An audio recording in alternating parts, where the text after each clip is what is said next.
মানে ঘুমাতে যাব তখন আবার মাই গুডনেস, এরকম করে সে সারা রাতে মানে রাত 3টা থেকে ভোর সকাল 8টা পর্যন্ত 4বার আমার সাথে এইরকম করলো।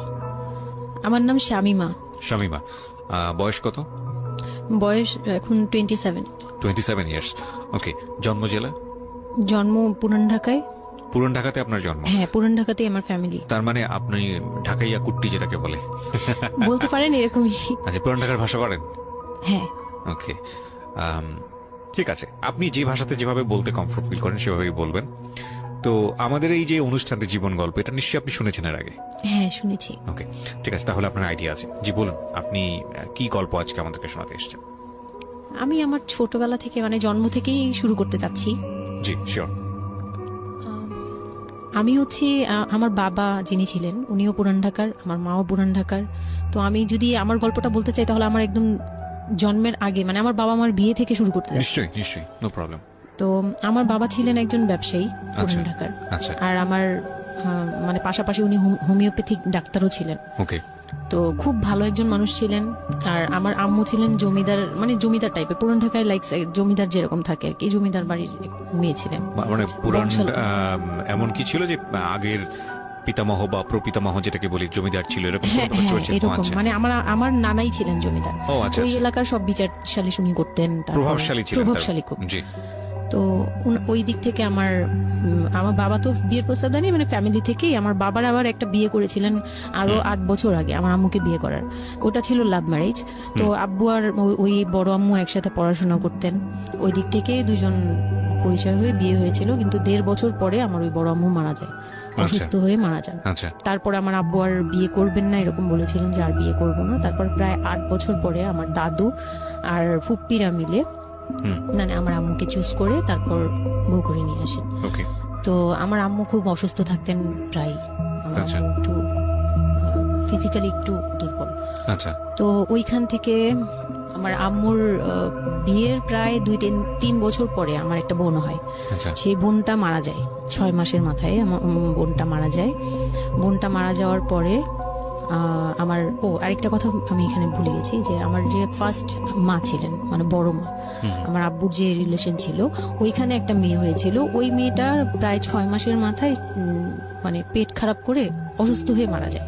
তো তারপর পরই আমার বড় মাও মারা যায়। তো ওইখানে হচ্ছে আমার ওই বাচ্চাটা ছিল মেয়ে বাচ্চা। হ্যাঁ, তো ওর পরে আমার আব্বু 8 বছর পর বিয়ে করে। তারপর আমার মার একটা মেয়ে হয়, ওই মেয়েটাও মানে ওই মেয়েটা হচ্ছে জন্মের সময় মারা যায়, আর ওই ফার্স্টেরটা হচ্ছে 6 মাস পর মারা যায়।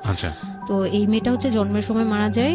তারপর তার 5 বছর পর আমার ভাইয়া হয়, আমার ভাইয়া আসে। তারপর আমার আম্মুকে বলা হয়েছিল যে আপনার হয়তো অপারেশন করতে হবে, কারণ আপনি আর কনসেপ্ট করতে পারবেন না, খুব অসুস্থ ছিল আম্মু। দুইটাই সিজার ছিল, তো ওই সময়টাতে আর কি সিজার বেশি করা যেত না, তাহলে রিস্ক মানে লাইফে একটা রিস্ক থাকে। তো ওই দিক থেকে আমার আম্মুকে বলা হয়েছিল যে আপনার হয়তো বা ইউটেরাসের অপারেশন করতে হবে। তো আমার আম্মু তখন বলেছিল যে না, আমার একটা মেয়ে দরকার, খুব অসুস্থ অবস্থায় বলেছিল আমার একটা মেয়ে দরকার, মানে আমার যদি একটা মেয়ে থাকতো খুব ভালো।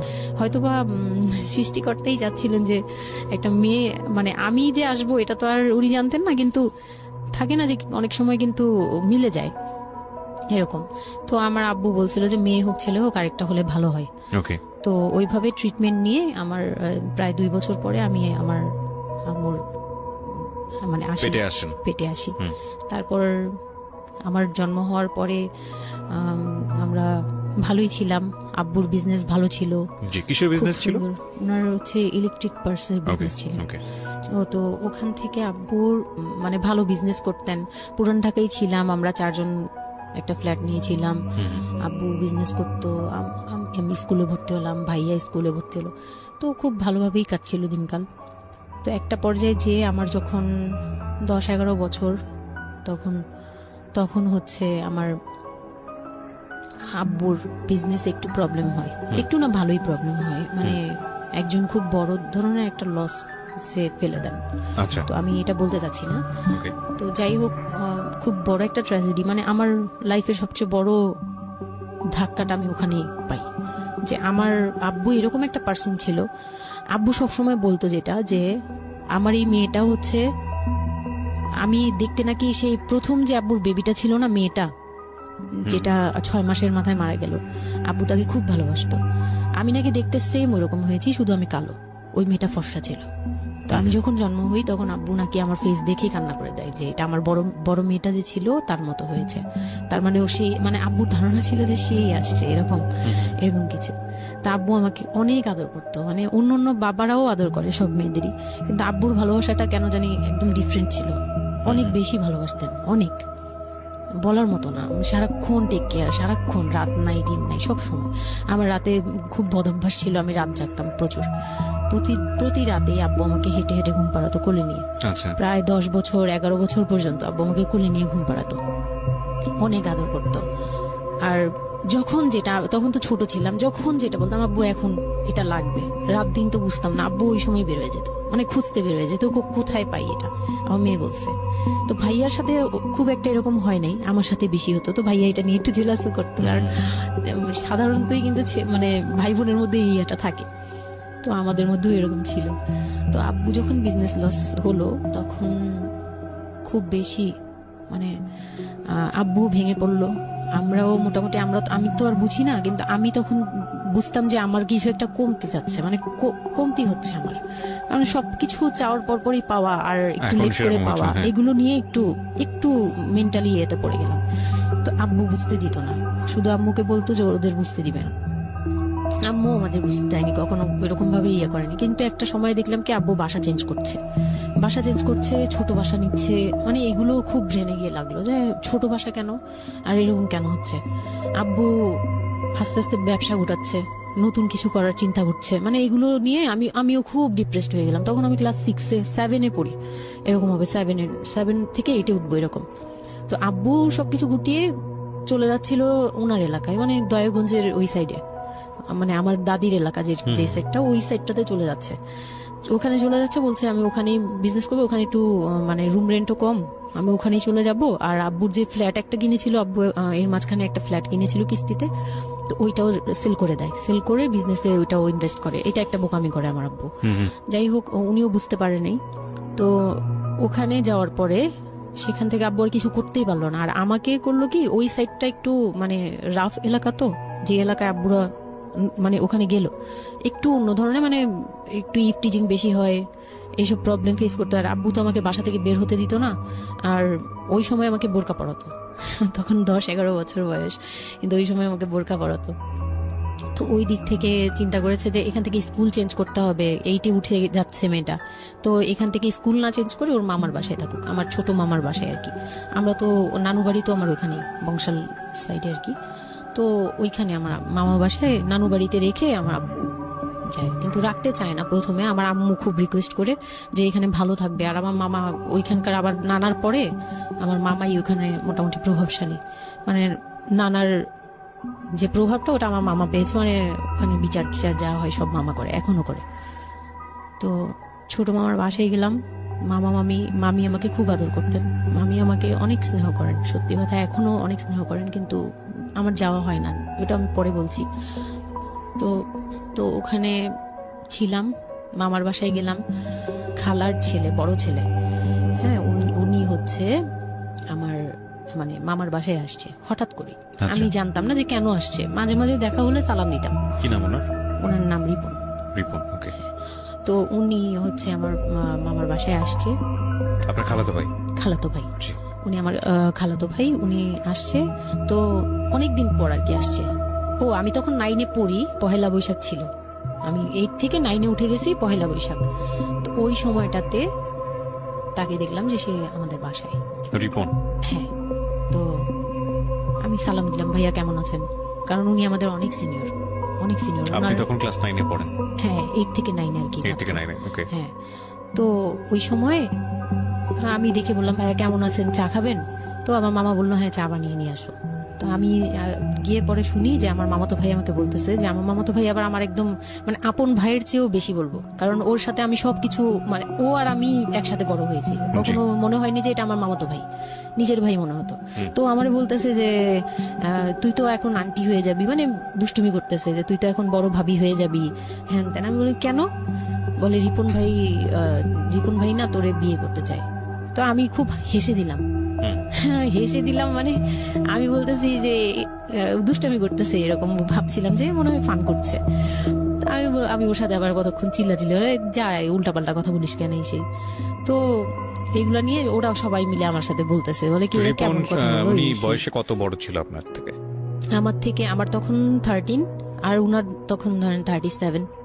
24 বছরের বড়, মানে আপনার না 24 বলতে এখানে, হ্যাঁ 24 বছরই তো বড়, 24 তাই তো? বছরের ও বড়। মাই গড, ওকে। তো উনি তখন, আমি ভাবতেই পারিনি যে এই লোকটার সাথে আমার বিয়ে দিবে সবাই।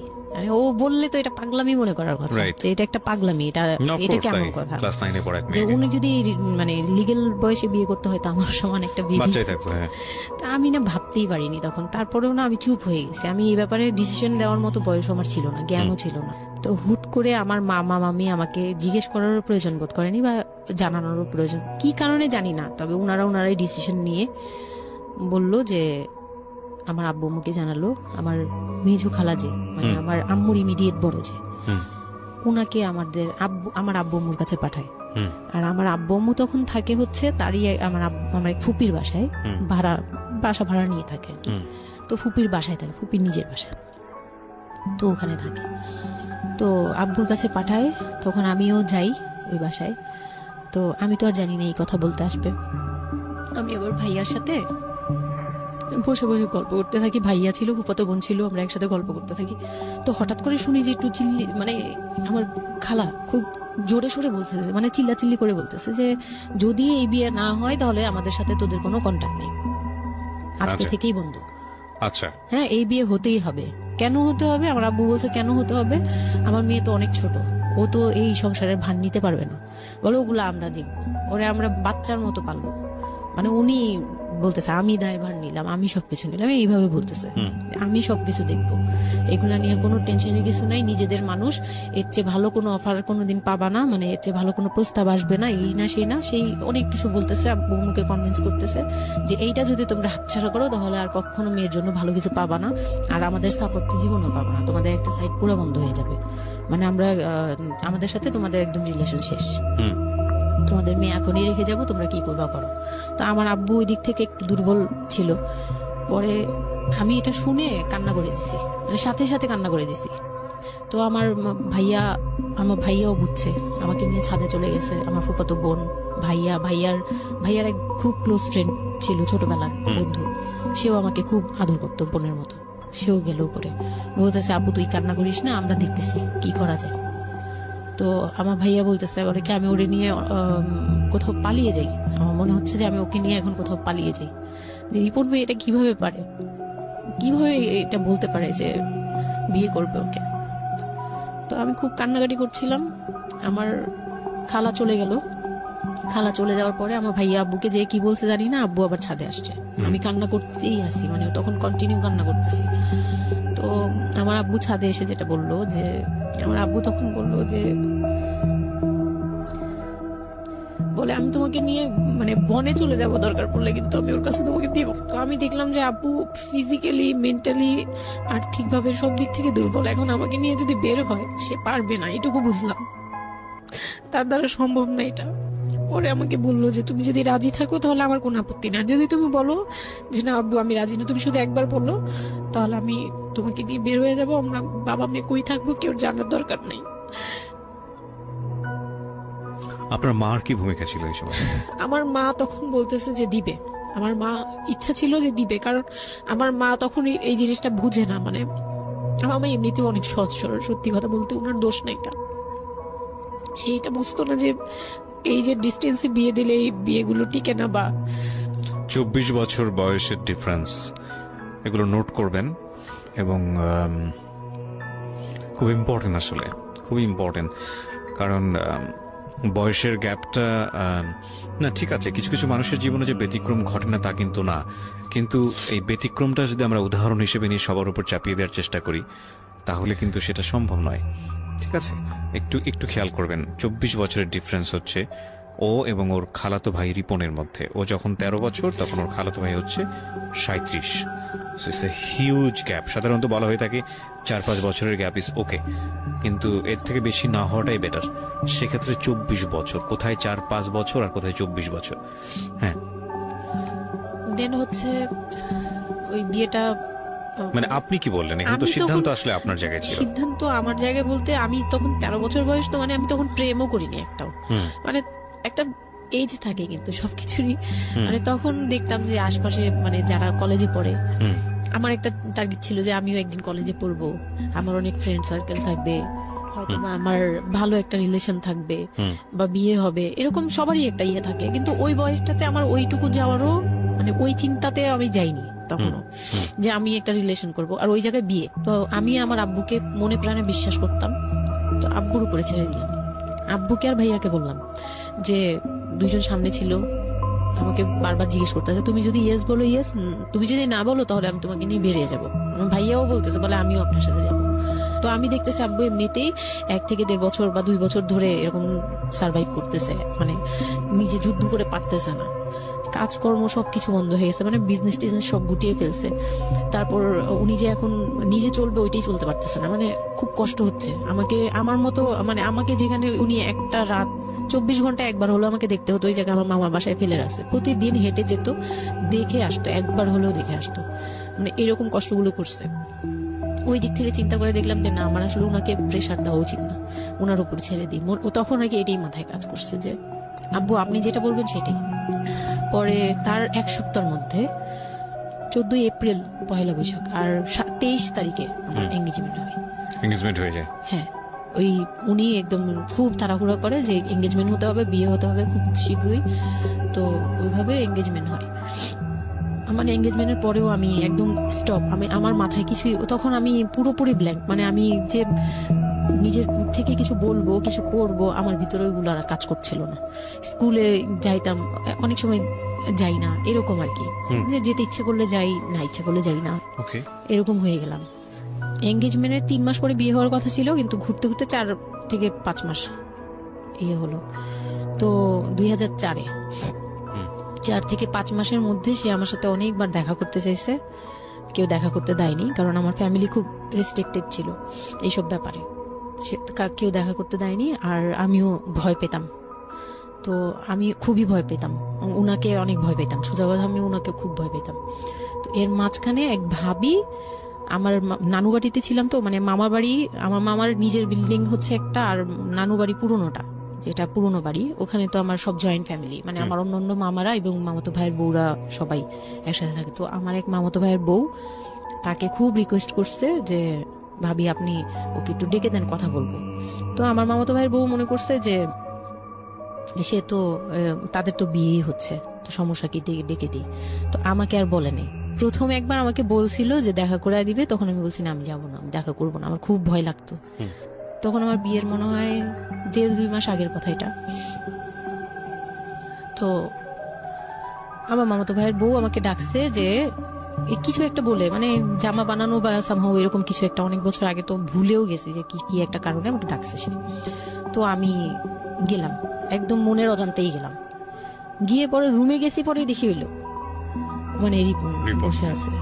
তো বসে আছে দেখে না আমার একদম খুব একটা আঘাত লাগলো যে এই ভাবি আমাকে এইভাবে নিয়ে আসলো। আর ভাবি তো মজা করে, মানে ওনারও দোষ না, উনি ভাবতেছে যে নতুন বিয়ে হবে, ওদেরকে একসাথে করিয়ে এসে। তো উনি বললো কি আচ্ছা তোরা বস, আমি চা নিয়ে আসি, এরকম বলে উঠে গেল না, আমার আরো ভয় লেগে গেছে। আর তখন আমি গিয়ে দেখতে পারলাম যে ওই লোকটার আচরণ খুবই খারাপ। মানে আমার কাছে তখন মনে হয়েছে যে কেন মনে হলো এটা? কেন মনে হলো, হুট করে ভাবি যখন গেল, সে সাথে সাথে আমার পাশে এসে বসছে এবং আমাকে মানে খুব মানে নোংরা ভাবে টাচ করতেছে। তখন আমার বয়স খুব ছোট, তো স্বাভাবিক না এটা আমার কাছে ভালো না লাগার কথাই, কারণ মানে কথা হয় আমি না। তাকে বড় ভাই জানি। এক্স্যাক্টলি, মানে কয়দিন আগেও তো সালাম কালাম দিয়ে দূরে থেকে কথাবার্তা হ্যাঁ, বড় বললাম। ভাইয়া বলতাম, সবাই মানে তাকে বড় ভাইয়াটাকে, আমিও বড় ভাইয়া ডাকতাম ওই ইয়ে থেকে। আর সেই লোকটা এসে আমাকে মানে খুব অপ্রীতিকর ভাবে জড়িয়ে ধরতেছে, তারপর জড়াজড়ি করতেছে, মানে খুব ঘেন্না লেগে গেল। আমি খুব জোরাজোরি করে আমি বললাম আমি এখন চিল্লাচিল্লি করবো, মানে তখন আমার খুব খারাপ লাগতেছিল, তখন বললাম আমি চিল্লাচিল্লি করবো বলে আমি একটু জোরে বলছি, পরে উনি আমাকে ছেড়ে দিছে। আমি এমন দূর দিছি একবারে সরাসরি মানে মামার বাসায় চলে গেছে, আর আসিনি। আর ওখানে গিয়ে অনেক কান্নাকাটি করছে যে এখন তো নাও করা যাবে না, আর এই লোকটা এরকম কেন, এই লোকটা তো তাহলে বিয়ের পরে, মানে আমার একটা ভয় ঢুকে গেছে যে এই লোকটা তো তাহলে আমাকে না জানি কি করবে, এরকম একটা ভয় ঢুকে গেছে। তখন তো ছোট ছিলাম। আর আমাদের ওই সময়টাতে তো এত মিডিয়া ছিল না যে আমরা এত কিছু বুঝবো যে এক্স্যাক্টলি মানে এক্স্যাক্টলি। এই আর কি। তো ওখানে তারপর 1.5 থেকে 2 মাস পরে বিয়ে হলো। এর মাঝখানে অনেকবার ফোন টোন করতো, ইয়ে করতো, আমি রেসপন্স করতাম না। তো বিয়ে যেদিন হলো, বিয়ের রাতের কথাটা কি বলবো। নিশ্চয়ই আপনার যদি মনে হয় যে বিষয়টা সামাজিকতার জায়গাটা থেকে খুব সেন্সিটিভ, একটা মেয়ের মানসিকতার জায়গাটা থেকে, যেটা কোনো আসলে রকম এটা আমার বলার মতো শক্তিও নাই। সত্যি কথা বলতে আমি এটাই আমার লাইফের সবচেয়ে বড় বড় ট্র্যাজেডি, বিয়ের রাত। হয়তো আপনি খেয়াল করছেন কিনা জানি না, কিন্তু আপনি মাঝখানে বললেন যে আমি অ্যাফেয়ার করবো কিভাবে, আমার মন তো তখনই ভেঙে দিছে। আমার ভিতরে একটা ভয় কাজ করে।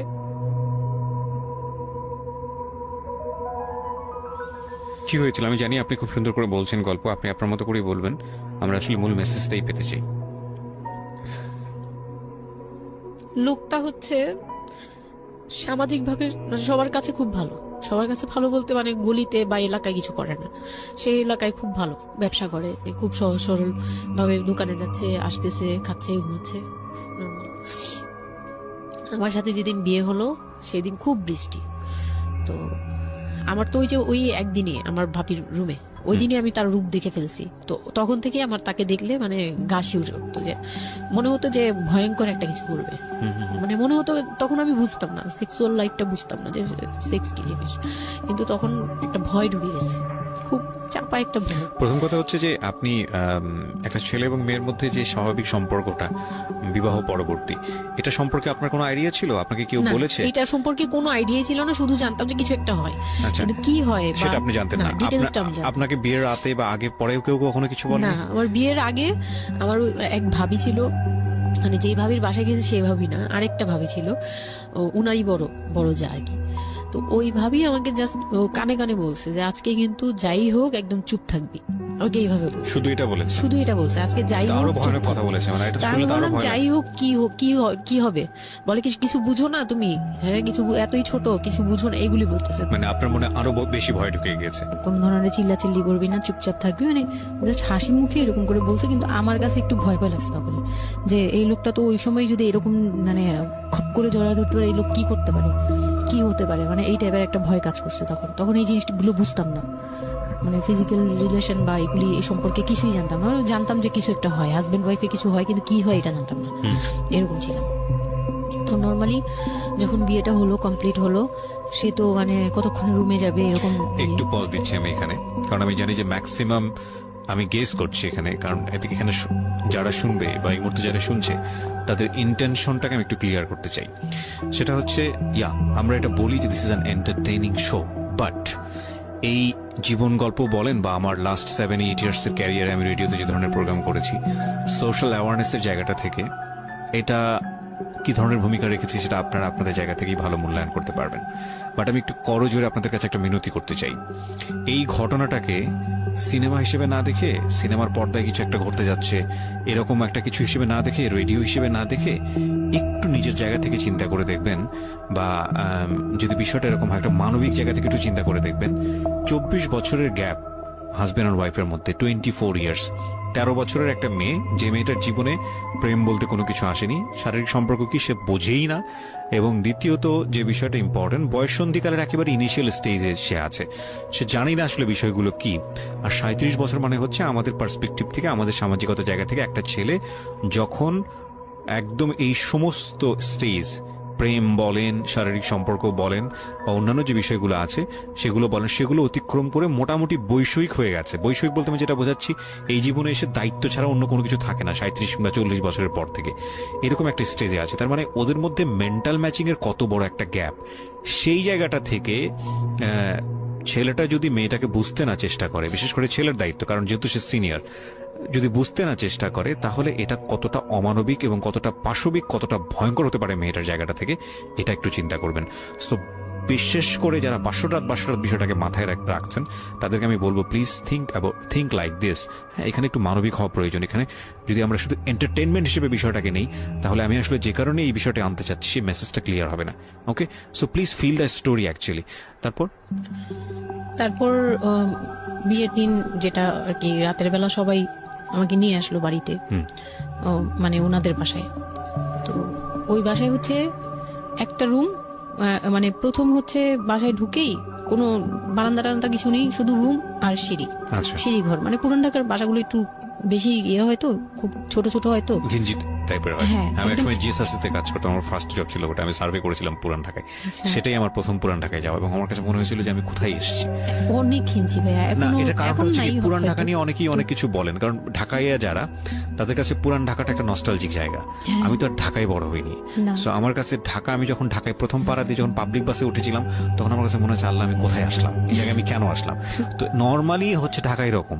তারপরে যখন পুরান ঢাকায় গেলাম, পুরান ঢাকার সাথে আমার ওই ধরনের অ্যাটাচমেন্ট কখনোই ছিল না, অনেক বেশি, অনেক ঘিঞ্জি। আমার মনে আছে চকবাজারের যেই চকবাজার নামে একটা যে জায়গা আছে, ওখানে চুরি পট্টি কি যেন একটা আছে না, যে মেয়েদের কসমেটিক্স বিক্রি করে, ম্যাক্সিমাম হচ্ছে নকল, আমি জানি না এখন কিরকম আছে। তো আমি জীবনে কোনোদিন দেখি নাই যে একটা মানুষ আরেকটা মানুষকে গলি দিয়ে ক্রস করতে পারে। এবং ইন্টারেস্টিং বিষয় হচ্ছে এখানে তো মেয়েরা ঢোকেই না, এবং ওর ঢোকার পরে উপরে ছাদ, মানে এমন ভাবে বিল্ডিংটা, অনেকগুলো বিল্ডিং মিলে ওই এলাকাটা, ওখানে ধাক্কা লাগবে, মানে এরকম একটা অবস্থা যে একজন আরেকজনকে ক্রস করতে খুব ভয়ানক, মানে ভয়ানক অবস্থা। আর আমি সার্ভে করেছিলাম, যেহেতু বিল্ডিং গুলো সার্ভে করতাম, মানে অনেক, আমি একদম ইউনিভার্সিটিতে অনার্স দিয়ে, না অনার্সের থার্ড ইয়ার বা সেকেন্ড ইয়ার থাকা অবস্থার ঘটনা এটা, আমি সার্ভে করেছিলাম বিল্ডিং গুলো। তো সেই সময় ওই সময়টাতে আমার একটু জানা হয়েছে আর কি।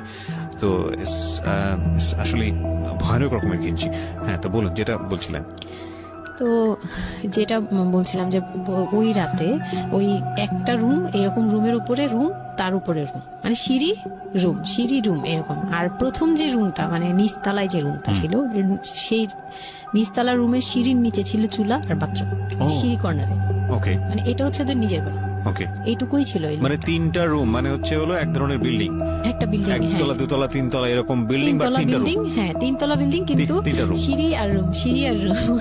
আমরা কত অল্প জায়গার মধ্যে এই জিনিসটা ম্যানেজ করেছি। হ্যাঁ, আমি পরে শুনেছি যে এটা আধা কাঠারও নিচে, ওইটা 1 শতক বা হাফ শতক জমি যেটাকে বলে। হ্যাঁ হ্যাঁ, শুধু একটা রুম আর সিঁড়ি, এইটুকু। তো ওইটুকুর মধ্যেই মানে বাড়িটা। তো ওই বাড়িতে আমার খালার বাড়ি ছিল, আমি তো প্রায়ই যেতাম, বেড়াতে যেতাম ছোটবেলায়। তো আমাকে নিয়ে গেল, আর 3 তলার রুমে, সবচেয়ে পরের রুম যেটা, ওটাতে আবার আমার মানে মেজো দেবর সম্পর্কে ছিল। সে আমাদেরও, মানে আমার বিয়ের 12 বছর আগে বিয়ে করে ফেলছে। সে লাভ ম্যারেজ করছে, মানে উপযুক্ত বয়সে বিয়ে করছে। আর আমার হাজবেন্ড আবার ছিল যে, উনি আবার খুব লেটে বিয়ে করছে, মানে ফ্যামিলির দায়িত্ব পালন করে সবকিছু শেষ করে তারপর বিয়ে। 37 আসলে খুব লেট না, কিন্তু 37 এর জায়গা থেকে 13 বিয়ে করাটা খুব অবিবেচ্য। আমার জন্য তো সে অনেক বড়। যাই হোক, তারপর ওই দেবরের যখন বিয়ের 12 বছর হয়ে গেছে, তখন উনি বিয়ে করছে। আর তো ওই ভাইয়া, মেজো ভাইয়া যে ছিলেন, তো মেজো ভাইয়ার রুমটা ছিল 3 তলায়। আমি ওখানেই আমার বাসর ঘরটা করা হয়েছিল আর কি। তো ফুল টুল তেমন ভালো আনা হয়নি, সে খুব রাগারাগি করছে। ছোট ভাই যারা ছিল, এলাকার ছোট ভাইটাই, ওদের সাথে খুব রাগারাগি করছে আমার হাজবেন্ড যে ছিলেন।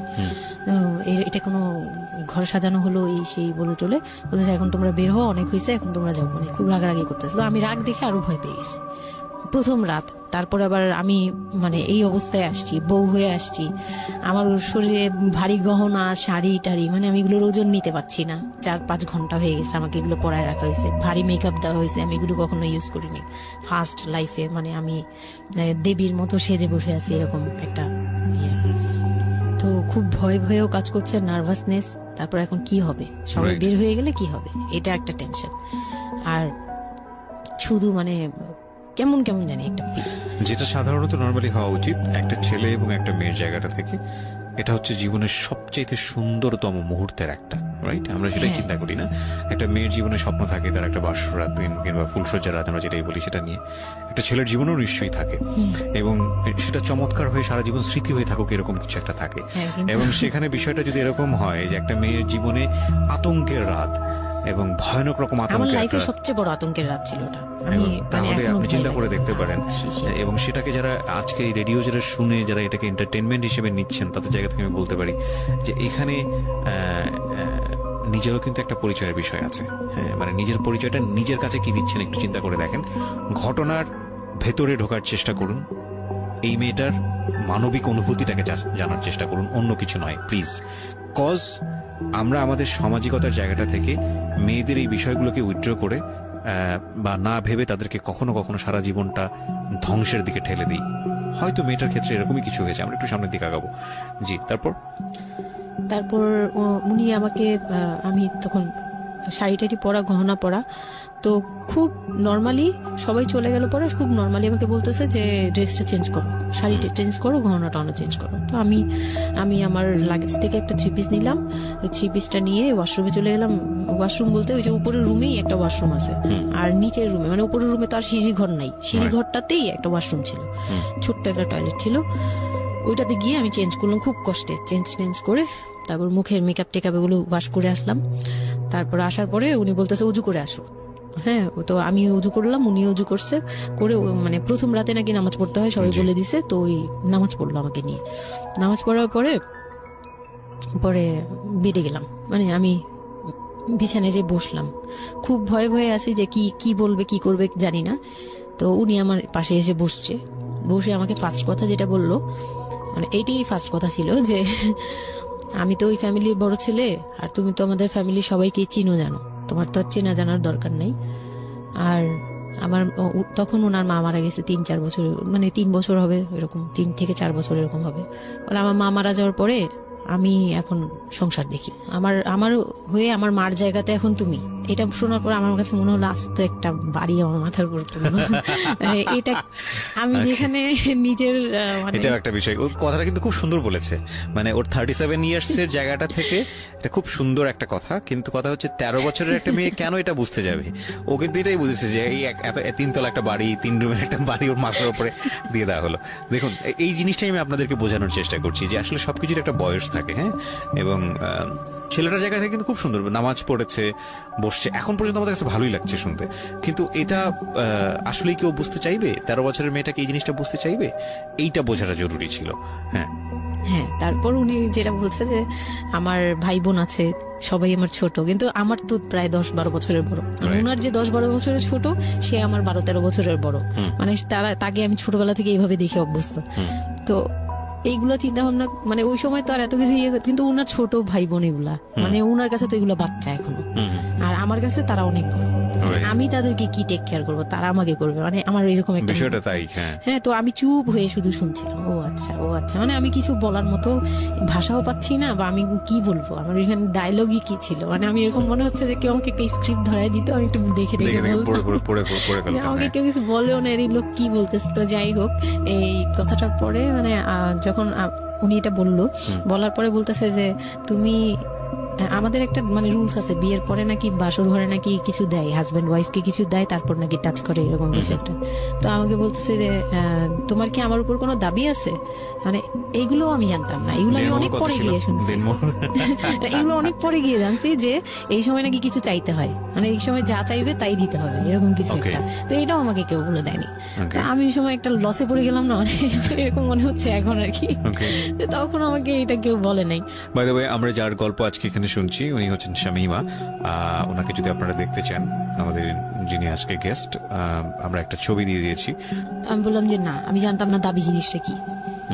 তো না বলার পরেই সে তো মানে আমার কাছে খুবই, মানে এই কথাগুলো বলতে আমি বলতে পারবো না। না, ঠিক আছে, বলার দরকার নেই, আমরা জাস্ট সিচুয়েশনটা বুঝতে যাচ্ছি। যে ওইটা আমার ফার্স্ট নাইট ছিল, আর আমি ওগুলা মানে ওই ফিজিক্যাল ব্যাপারগুলো আমি বুঝতাম না, ওই সময়টাতে বোঝার কথাও না, বুঝতামও না, একদমই বুঝতাম না যে এই হয়।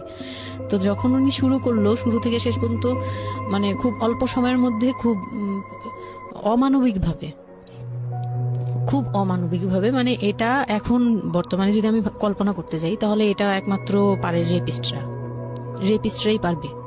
এটা রেপ ছাড়া কিছু ছিল না, এখন বুঝি, ওই সময় বুঝতাম না। আর ওই সময় আমি এগুলো বুঝতাম না দেখে, আর আমাকে একটা কথা বলা হয়েছিল, আমার মাথায় একটা জিনিস কাজ করছিল যে ভাবি বলছে যে এইখানে যা হবে এগুলো সবই ঠিক, হ্যাঁ, এখানে যাই হোক মানে ভেঙে বলেনি, বলছে তোর সাথে আজকে যা হবে এটি ঠিক, আর এটা মেনে নিতে হবে, আর এটা যদি না মেনে নিস তাহলে মানে মানে এই ধরনের একটা বলছে যে এটা আজকের রাতের কোনো চিল্লাচিল্লি করা যাবে না। তো আমিও চুপ করে, আমার কাছে মনে হচ্ছিল কেউ আমাকে ছুরি দিয়ে আঘাত করতেছে, মানে মনে হচ্ছিল যে কেউ আমাকে ছুরি দিয়ে আঘাত করতেছে, আর আমি ব্লাড দিয়ে পুরো মানে আমার শরীরে সব ব্লাড বের হয়ে যাচ্ছে। আমার এরকম মনে হচ্ছে যে আমার শরীর থেকে সব ব্লাড বের হয়ে যাচ্ছে, আমি মানে গরু কাটলে যেরকম ইয়ে করে না, আমি এরকম কাঁপতেছি, ওরকম কাঁপতেছি। কিন্তু সে তার কাজ করলো।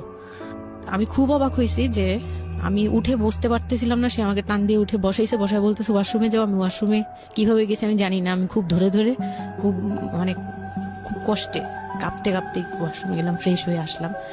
আসার পর আমি খুব কষ্টে, যে আমি যখন বিছানায় মানে ঘুমাতে যাব তখন আবার মাই গুডনেস, এরকম করে সে সারা রাতে মানে রাত 3টা থেকে ভোর সকাল 8টা পর্যন্ত 4বার আমার সাথে এইরকম করলো। আমি আর সকালে উঠতে পারি না, মানে আমি উঠে বসতে পারি না। তারপর 2-3 দিন কি হয়েছে আমার মাথায় নেই, মানে আমি এখন আর এটা বলতে পারবো না, কারণ আমি পুরো সেন্সলেস ছিলাম, আর উনারে দেখলেই আমি ভয় লাগতো। সে যতবার আসতেছে সামনে। 2-3 দিন আপনি সেন্সলেস অবস্থায় ছিলেন? আমি জানি, মানে আমি সেন্স ছিল, কিন্তু আমি এখন গল্পটা বলতে পারবো না যে এই 2-3 দিনে কি হয়েছে। আচ্ছা আচ্ছা। এই 2-3 দিন আমার বৌভাত হয়েছে, আমাকে পার্লারে নিয়ে যাওয়া হয়েছে, কিন্তু আমি নিস্তব্ধ। আর তখন আমার মানে শারীরিক কন্ডিশন খুব খারাপ, কিন্তু সবাই বুঝতেছিল, কিন্তু কেউ বুঝতে দিচ্ছিল না আমাকে। মানে এভরিবডি অ্যাভয়েড দিস, মানে সবাই জিনিসটাকে অ্যাভয়েড করছে, তারা পার্টিটাকে এনজয় করছে। এটা শুধু আপনার ফ্যামিলির সমস্যা না, এটা আমাদের পুরো সমাজেরই সমস্যা। এটা সমাজটাই অ্যাভয়েড করে। এবং আমার মনে আছে I face huge difficulty for the first time যখন আমি রেডিওতে এই ধরনের একটা, আমি নট আজকেই না প্রথম, আমি এটা আগে বিষয়গুলো খুব চ্যালেঞ্জ জায়গা থেকে আমি প্রচার করার চেষ্টা করেছিলাম। অ্যান্ড আই ফেস, এগুলো হয়তো আমার লিসনাররা কখনোই জানে না, আই ফেস হিউজ ডিফিকাল্টিস। যখন আমার প্রথম বইটা পাবলিশড হয়, সেটা নিয়েও আমার একটা বড় ধরনের ডিফিকাল্টি ফেস করতে হয়েছে। একটা অদ্ভুত বিষয় হচ্ছে আমাদের সমাজে এই বিষয়গুলোকে আমরা অ্যাভয়েড করি, আমরা ঢেকে রাখতে চাই, আমরা মনে করি এটা একটা ট্যাবু, এটা সমাজে 8-10 জন মানুষের সামনে নিয়ে আলোচনা করা যায় না। একটু চিন্তা করে দেখবেন আলোচনা করা যায় না এটা কোন অর্থে? যদি বিষয়টা নিয়ে সুড়সুড়ি দেয়া হয়, যদি বিষয়টা নিয়ে এমনভাবে বলা হয় যে এটা এমনভাবে প্রেজেন্ট করা হচ্ছে যেটা একটা রগরগা বিষয়, এবং সেটা শুনে আরো কারোর মধ্যে এই ধরনের পাশবিক বা সে আসলে এন্টারটেইনমেন্টের জায়গা থেকে নিয়ে এটাকে মজা হিসেবে নিল, বিষয়টা তখনই একটা প্রশ্ন আসে। কিন্তু যদি বিষয়টা লেসনের জায়গা থেকে আসে, এটা সামাজিক শিক্ষার জায়গা থেকে আসে, যে একটা পুরুষ, সে 37 বছর বয়স, সেটা আমিও হতে পারি, আপনিও হতে পারি, বা যে ছেলেটা ওনার জীবনে এসছে সে তো হয়েছেই, যে তারা যেন কখনো এরকম অমানবিক না হয়। এবং নট অনলি দিস, একটা মেয়ে যখন 13 বছরের থাকে, তাকে পরিবারের এত বড় সাপোর্টের জায়গা থেকে বাবা এত ভালোবাসতো, তার জায়গাটা থেকেও কোন একটা সাময়িক সমস্যার সমাধান করবার জন্য বা যাই হোক না কেন, শেষ পর্যন্ত যে রাজি হয়েছে, এরকম এক ধরনের এটা তো জবাই করা আমি বলবো, যে একটা মেয়েকে শুধু শারীরিকভাবে হয়তো সে যেই প্রবলেমটা ফেস করেছে ওই রাতে, সেটা হয়তো সে ধীরে ধীরে রিকভার করবে, কিন্তু সারা জীবনের জন্যে সে যে মেন্টালি ওই জিনিসটাকে ভয়ানক রকম ভাবে একটা বাজে জায়গায় বাজেভাবে চিন্তা করা শুরু করলো মানুষের জৈবিক চাহিদার জায়গাটাতে, এটা তো একটা মানুষের থিঙ্কিংটাকে জবাই করে দেয়া, তাই না? এবং এইটা কত ভয়ানক রকমের অপরাধ, কত ভয়ানক রকমের ভুল। এবং আমাদের এই জায়গাটাতে আমাদের অনেক বেশি পরিমাণে বড় যারা আছি, সিনিয়র যারা আছি, তাদের বোঝা উচিত। প্রথম কথা হচ্ছে লিগেলি যদি আমি বলি, তাহলে বিয়েটা বৈধ ছিল না, কারণ সরকার কিন্তু আমরা যতদূর জানি যে 18 নিচে বিয়ে দেওয়াকে পারমিট করে না। দ্বিতীয় কথা হচ্ছে যে মানসিকভাবে সে পরিপক্ক ছিল না। তৃতীয় কথা হচ্ছে যে যদিও বা বিয়েটা হলো, তাহলে তাকে যে একটি প্রপার এডুকেশন দেয়া, যে এই বিষয়টা হচ্ছে এরকম, প্রপারভাবে বড় করা, প্রপারভাবে নার্সার করা, সেটার মারাত্মক রকমের অভাব ছিল। ঘটনা এখানে শেষ হয়ে যায় নাই, ঘটনা কিন্তু এখানে শুরু হলো। কারণ বাংলাদেশের অনেক মেয়ের জীবনে এরকম দুর্ধর্ষ রাত আসে, এবং এই রাতগুলো সারাটা জীবনের জন্য তাকে বেদনার স্মৃতি, তাকে সারাটা জীবনের জন্য একটা ভয়ঙ্কর রকমের মোমেন্টের মধ্য দিয়ে নিয়ে যায়। আমরা এগুলো নিয়ে কথা বলতে পছন্দ করি না, আমরা এগুলো নিয়ে কথা বলি না, আমরা এগুলোকে নিয়ে কথা বলাটা একটা সামাজিক জায়গা থেকে ট্যাবু মনে করি। এই ট্যাবুর ধাক্কায় কত কত মেয়ের জীবন, কত কত মানুষের জীবন, কত কত সংসার জীবন নরকে পরিণত হয়েছে, সে খবর অনেকেই আমরা রাখি না, রাখার প্রয়োজন মনে করি না। But this is a very important issue, that's why I am discussing on this. Okay, বলুন আপনি। তারপর যেটা হচ্ছিল যে মানে ওই রাতের পর থেকে মানে ওই লোকটাকে আমার শুধুই দায়িত্ব মনে হয়েছে। মানে আমার কাছে মনে হতো যে এটা আমার দায়িত্ব, যে উনার বাসায় আমার থাকতে হবে, আর উনার সাথে থাকলে আমার এরকম করতে হবে। You feel like this, right? আপনি এই ঘটনা ঘটার পরে কি আপনি কারোর সাথে ডিসকাস করার সুযোগ পাননি যে না, আমি এরকম ক্লোজ কেউ ছিল না যে আপনার সাথে এরকম একটা বাজে ঘটনা ঘটছে, বা আপনি এটাকে রিকভার করতে পারছেন না মেন্টালি, বা আপনার সাথে যার বিয়ে হলো তাকেও বলতে পারছেন না যে আমার এইসব জিনিসগুলো? না, আমি উনাকে ভালোভাবে নিতেই পারছিলাম না। সোজা কথা, আমি উনার সাথে কোনো কিছু ডিসকাস করতাম না, বা অনেক পরে গিয়ে যখন ডিসকাস করেছি তখন উনি আমাকে উল্টাপাল্টা বুঝ দিয়েছে। মানে অনেক পরের সময়টাতে, হ্যাঁ, বাট ইট হ্যাপেন্স রেগুলারলি, না র্যান্ডমলি এই জিনিসগুলো হয়ে যাচ্ছিল আপনার সাথে? হ্যাঁ, প্রায় মাস থেকে 2-3 মাস এরকম হলো। তারপর মানে এটা আমি বলি যে প্রথম তো 4-5 দিন তো রেগুলার হলো। তারপর আমার ব্লিডিং অফ হচ্ছিল না, আমার কন্টিনিউ হচ্ছিল ব্লিডিং। তো এক সময় যে ব্লিডিং এর মধ্যেও তিনি অনেক বাজে ইয়ে করেছে। তো ওর পরে আমি বাসায় যেতে চাইলে বাসায় যেতে দিত না, এইভাবে ইয়ে করে ফেললো। আর ফ্যামিলিগত যে ব্যাপারটা ছিল, যে আমার ফ্যামিলি তো তখন, আমার আব্বু তো তখন একদম মানে ফিনান্সিয়ালি খুব উইক ছিল। তো বিয়ের পরে কিছু ফর্মালিটি থাকে, পুরান ঢাকার কিছু রুলস আছে যে বিয়ের পরে মেয়েদের প্রতি সপ্তাহে সপ্তাহে দেখতে যাওয়া, এটা সেটা পাঠানো, প্রতি সিজনে সিজনে এটা করা, এগুলো ব্যাপারে কেউ কনসার্ন ছিল না। মানে তখন মানে আমার ফ্যামিলির কেউ এরকম অ্যাক্টিভ ছিল না, মানে ছিল কিন্তু কেউ কেয়ার করে। তারপর হচ্ছে এরকম করে আমার সময়গুলো কাটতে লাগলো। তো সবচেয়ে বড় কথা হচ্ছে, আমার যে হাজবেন্ড ছিল রিপন, উনি আমার বাবার দোকানে কাজ করতো একটা সময়। এটা হচ্ছে প্রায় আরো মানে আমার জন্মের সময় বা আমার জন্মেরও আগে। হ্যাঁ, তখন নতুন নতুন আর কি কাজ শেখার জন্য আমার আব্বুর দোকানে ঢুকছে এরকম। তো আমার আব্বু তাকে ক্যাশ বুঝিয়ে দিয়েছিলেন নাকি, তখন নাকি ক্যাশ দিত। তো আমি একটু যখন 2-3 বছরের, তখন উনি দোকান থেকে বের হয়ে নিজে ব্যবসা দিয়েছে, ওখান থেকে তিনি ইমপ্রুভ করছে। তো ওখান থেকে শুরু। আর আমাকে যখন বিয়ে দিছে, মানে আমার যখন বিয়ে হয়েছে, তো ওই রিপন যিনি, ওনার উদ্দেশ্য ছিল যে আমি আমার নানু বাড়ির অংশ পাবো, মানে সম্পদ। আমার নানু বাড়ি খুব বিশাল, মানে বললামই তো যে খুব বিরাট একটা অংশ। আর ওনাদের যে অংশটা ছিল সেটা অনেক আগেই নেওয়া হয়ে গেছে। মানে ওনার দাদা বাড়ি, যেটাতে ওনারা ছিল 3 রুম, ওই যে ছোট ছোট 3টা রুম উপরে, ওই বিল্ডিংটা তোলার পরে আমার মামা ওই অংশটা কেটে রাখছে, মানে আমার মামা রেখে দিয়েছে। আর আমাদের যে অংশটা ছিল, তার লোকটা ছিল যে ওই বাড়িতে আমি একটা রুম হলেও পাবো। হ্যাঁ, তো আমার আম্মু তো আর ওটা নেয়নি। তো আমার হাজবেন্ডের ইয়েটা ছিল, টার্গেটটা ছিল যে ওই বাসায় একটা রুম হলেও পাবে। আর পুরান ঢাকায় একটা রুম মানেই অনেক কিছু, মানে ওখানে তো প্রায় 1 কোটি টাকা দাম কাঠা। তো একটা রুম মানে 1 কাঠা না হোক, আধা কাঠা হোক, 50 লাখ টাকা হোক, আমার আসবে, এরকম একটা টার্গেট ছিল তার। তো আর বিয়ের সময় তো অনেক কিছু নিয়ে, মানে গহনা টহনা নিয়ে, ফার্নিচার নিয়ে নানান কথা তো শুনতে হয়েছে। ওগুলাও ফেস করছি, মানে খুব পেইনফুল ছিল ওগুলা। কারণ আমি তখন এত কিছু বুঝি না, আমি তখন মাত্র মানে জামা কাপড় বানাই, ঘুরি ফিরি, খাই দেই, ব্যাস ওই পর্যন্তই। আমি কারো জিনিস নিয়েও মাথা ঘামাই না। ওখানে আমার উপরে প্রেশার আসছে যে আমার ফার্নিচার এমন কেন, আমার গহনা এমন কেন, তুমি বাসায় বলো না কেন, তোমার খাট এখনো আসতেছে না কেন। আমার বিয়ের পর খুব বৃষ্টি ছিল তখন, মানে আমার ফার্নিচার, আমার চাচা ছিল ফার্নিচারের, ওনার বিজনেস। তো আমার চাচার ফ্যাক্টরি থেকেই সবগুলো ফার্নিচার আসবে। তো ওনারা বলতেছে যে জাস্ট একটা কারণেই লেট হচ্ছে, রোদ পাচ্ছি না, রোদ পেলে তারপর কাঠগুলো শুকাবে, তারপরে হ্যাঁ, মানে জয়েন্ট দিলেই এখন এটা ফেটে ফেটে যাবে, এখন জয়েন্ট দিলে প্রবলেম হবে। এই জিনিসটা ওরা বুঝতেছে না। ওরা বলতেছে কেন দেরি করছে, নাকি ফাঁকি দিচ্ছে, নানান ধরনের কথা তৈরি করতেছে। আর এইদিক দিয়ে আমি পেইন খাচ্ছি, ওই দিকে এক পেইন, মানে রাতে গিয়ে এক পেইন, দিনের বেলায় পেইন। মানে আমি পুরো মানসিক ভাবে, মানে বলে না যে আমি হয়তো বা প্যারালাইজড এর মতো হয়ে গেছিলাম। আমার মানসিক ভাবটা জাস্ট শুনি আর শুনি, কিছু বলতে পারছি না এরকম। আর বাসায় গিয়ে কোনো কিছু বলি না, কারণ আব্বু অসুস্থ, আব্বু মেন্টালি অনেক প্রবলেম। আব্বু যখনই জিজ্ঞেস করে আম্মু তুমি ভালো আছো তো, আমি খালি হাসি দিয়ে বলছি হ্যাঁ। যতবার জিজ্ঞেস করে তুমি খুশি আছো তো, আমি হ্যাঁ। আমি এই একটা কথাই বলছি, হ্যাঁ ভালো আছি। আসলে আমি ভালো ছিলাম না, বুঝতে দেইনি। ওই লোকটার ছোট বোনগুলো আমার সাথে অনেক রাফ বিহেভ করছে।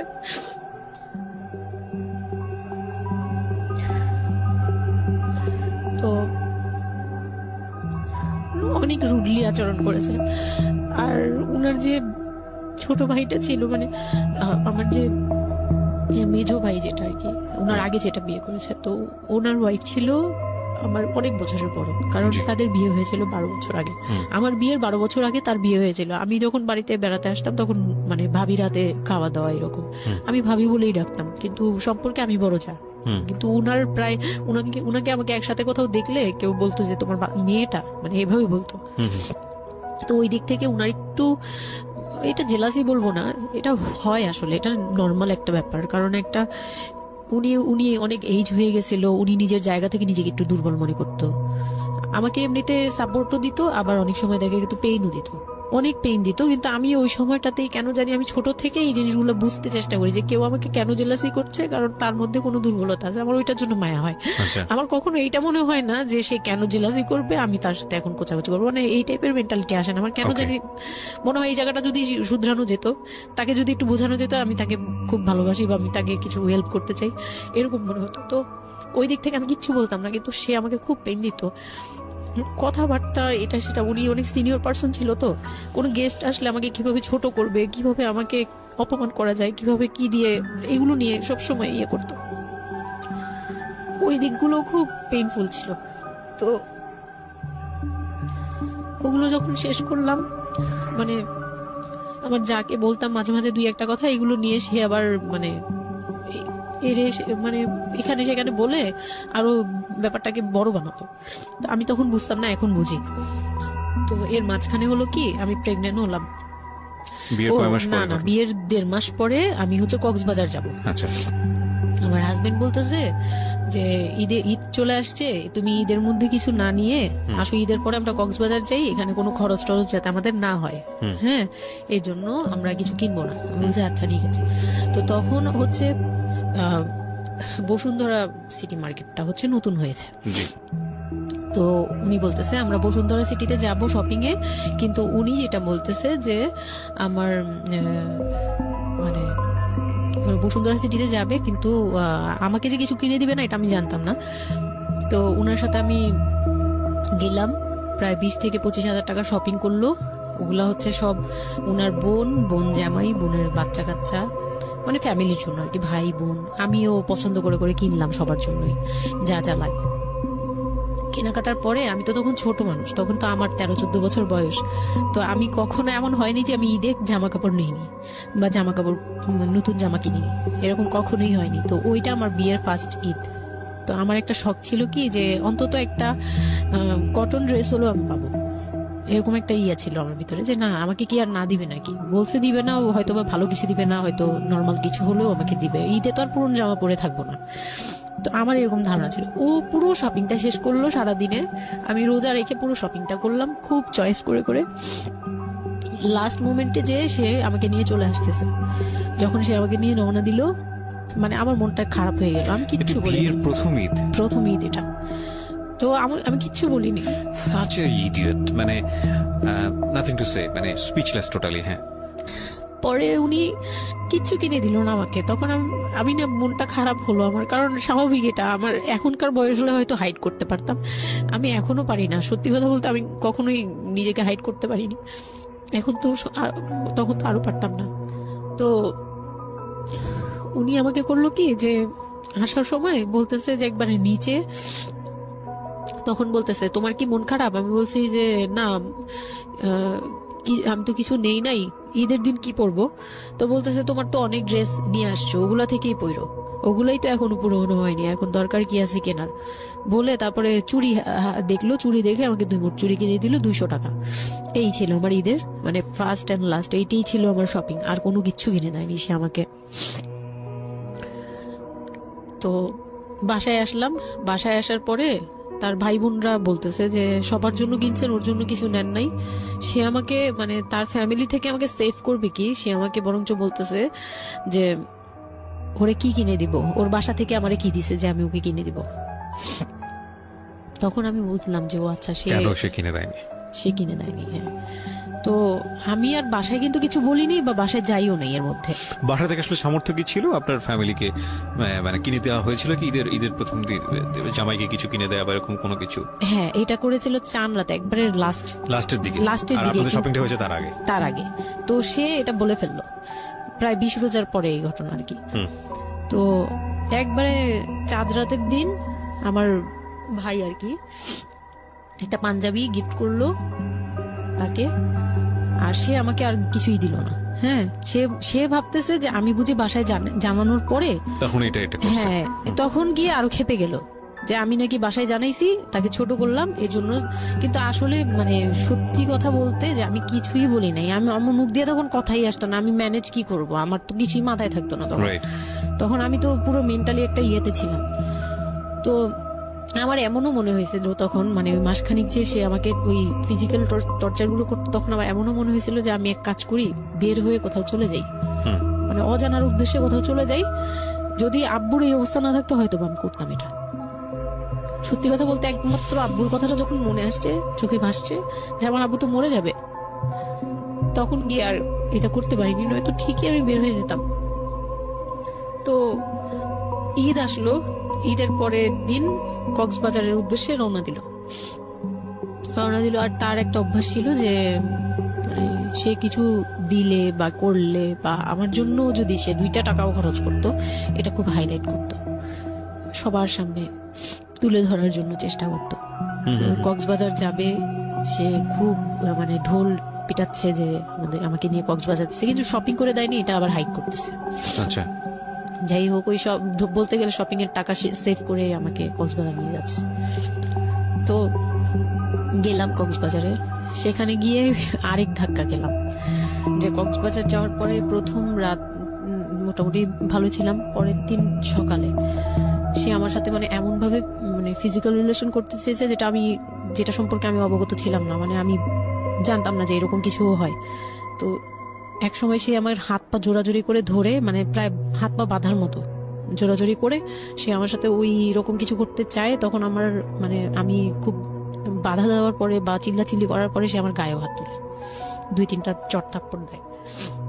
আপনাদের মধ্যে সম্পর্কের জায়গাটা কি আপনি তখনও কি ওনাকে আপনি করে বলতেন? হ্যাঁ, আমি এখনো স্টিল নাও। তার মানে বিষয়টা এরকম হয়ে গেছে যে ওই দূরত্বটা বিয়ের পরে ছিল, এবং সেই দূরত্ব থাকা অবস্থায় ও এই জিনিসগুলো প্র্যাকটিস করে যাচ্ছে ওর মতো করে। এবং সেখানে যখন ও সাকসেসফুল হতে না পারছে, তখন সে আপনার গায়ে হাত তুলছে, তাই তো? সেটাই। হ্যাঁ, তারপর আর সবচেয়ে বড় কথা হচ্ছে সে তার জায়গাটা, সে তার চাওয়াগুলো সব পূরণ করতেছে, বাট আমার দিকটা দেখছে না। এবং সে যে শুধু আমার না, মানে সে মানুষটাই এমন, আগে বুঝি নেই, পরে অনেক ধীরে ধীরে গিয়ে পরে বুঝতে পেরেছি যে উনি সম্পূর্ণ সেলফ সেন্টার, মানে নিজের যেটা অধিকার সেটা সে আদায় করে নিবে, তার বাকিগুলো নিয়ে তার কোনো মাথা কি হচ্ছে বা কার কি হচ্ছে এটা দেখার বিষয় না, এটাই মেন্টালিটি। তো এইগুলো করার পরে আমার মানে খুব পেইন হলো, আমার খুব কষ্ট হলো যে আমি কবে আবার ঢাকায় যাব, একটা পেইন। ওটা কি জীবনের প্রথম কক্সবাজার যাওয়া? হ্যাঁ, ওটা আমার লাইফে ফার্স্ট। চিন্তা করে দেখুন, এক ধরনের হানিমুনি বলা চলে ওদের জন্য। হানিমুনি করা হয়েছিল, কিন্তু ওটা আমার জন্য হানিমুন ছিল না, অন্য কিছুই ছিল। আচ্ছা, খুব পেইনফুল ছিল। ওকে, যাই হোক, আমি খুব ভয়ে ছিলাম যে এখানে আমাকে মেরে ফেললেও কেউ জানবে না, এরকম একটা ফিল ছিল আমার ভিতরে। জিনিস চিন্তা করতে পারেন, প্রত্যেকটা মোমেন্ট একটা মানুষ একটা মেয়ের সাথে, একটা ছেলের সঙ্গে বসবাস করছে একটা মেয়ে, এবং তাদের স্পেশাল মোমেন্টস গুলো তার জন্য ভীতির কারণ। সে হয়তোবা তখন এরকম মানে চিন্তা করছে যে এই স্পেশাল মোমেন্টটা যেন না আসে, ওর সঙ্গে স্পেশাল টাইমটা যেন আমি না হয়, রাত যেন না হয়। বিষয়গুলো তো এরকমই ছিল, কারণ ওর জন্য কিন্তু এগুলো অনেক ভয়ানক রকমের টর্চার। হ্যাঁ, তারপর আর আমার সাথে যারা ছিল, মানে ফ্যামিলি তো 2টা গিয়েছি আমরা, মানে আমার হাজবেন্ড আমাকে নিয়ে গেছে, আর হচ্ছে আমার চাচাতো বোনের রিসেন্ট বিয়ে হয়েছিল, চাচাতো বোনের হাজবেন্ড আর চাচাতো বোন, ওরা 2জন গিয়েছে। কিন্তু ওরা ওদের মতো ছিল, আমরা আমাদের মতো ছিলাম, এরকম আর কি। তো ওইভাবে আর আমাদের সাথে ইয়ে করা হয়নি যে একদম সব বিষয়ে ডিটেলস বলা। আর আমার চাচাতো বোন আমার অনেক বড় ছিল, যার কারণে আমি আপুকে বলতাম না, লজ্জা পেতাম। তো ওই দিক থেকে 3 দিন পরে 4 দিনের দিন আমি খুব জেদাজেদি করে, মানে কান্নাকাটি করে চলে আসবো করতেছি, কিন্তু আমাকে কেউ আর জিজ্ঞেস করতেছে না যে কেন। মানে আমার বোন জামাই ও বিষয়টা খেয়াল করেনি, আমার বোনও খেয়াল করেনি যে আমি কেন বারবার চলে আসতে যাচ্ছি।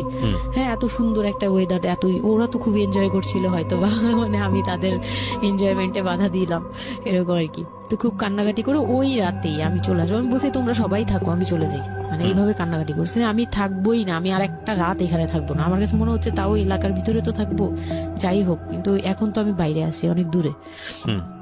আমার কাছে এরকম মনে হচ্ছিল যে আমি যদি মরে যাই, আমি যদি যে কোনো সময় আমি মারা যাবো, এরকম মনে হচ্ছিল।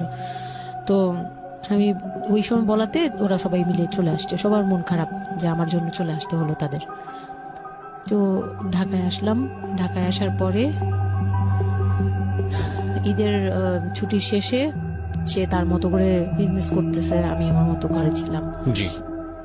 2-3 মাস গেল, কোরবানি ঈদ আসলো, প্রথম কোরবানি ঈদ। কোরবানি ঈদের সময় যেটা হলো সেটা হচ্ছে আমার মামার বাসা থেকে মাংস, মানে কোরবানি ঈদের যে মাংসটা পাঠায়, পুরান ঢাকার একটা ইয়ে আছে যে নতুন বিয়ে হলে বাবার বাড়ি থেকে রান পাঠানো হয়, একবারে পুরো একটা রান ধরে পাঠিয়ে দেয়, বাবার বাড়ি থেকে মেয়েদের পাঠায়, মানে কোটাকুটি নেই, রানী পাঠিয়ে দিতে হবে। একদম আস্ত আস্ত পাঠায়। এটা পুরান ঢাকার রেওয়াজি, একবারে যে কয়টা মেয়ে থাকবে ওই কয়টা রান বাসায় যাবে, মানে ওই রানগুলোর কেউ কাটতে পারবে না, একদম আস্ত পা ধরে দিয়ে দিবে একবারে। আচ্ছা আচ্ছা, ইন্টারেস্টিং তো। হ্যাঁ, এটা কিন্তু পুরান ঢাকার একটা রেওয়াজ, এখনো আছে। মানে কোরবানি হলেই সঙ্গে সঙ্গে রানটা যাবে মেয়ের বাসায়। আচ্ছা, মেয়ের বাসায় যেতেই হবে এটা। তো ওইরকম আমার মানে ওরা আশা করছিল যে আমার মামা এরকম করবে, কিন্তু আমার মামা তো প্রায় অনেক বড় গরু দেয়, আর একটা দেয় না, 2টা থেকে 3টা দেয়।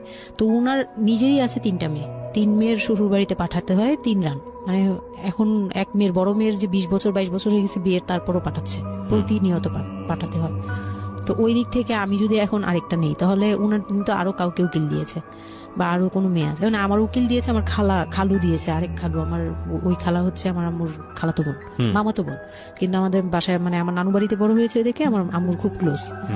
তো ওই খালু আমাকে উকিল দিয়েছে।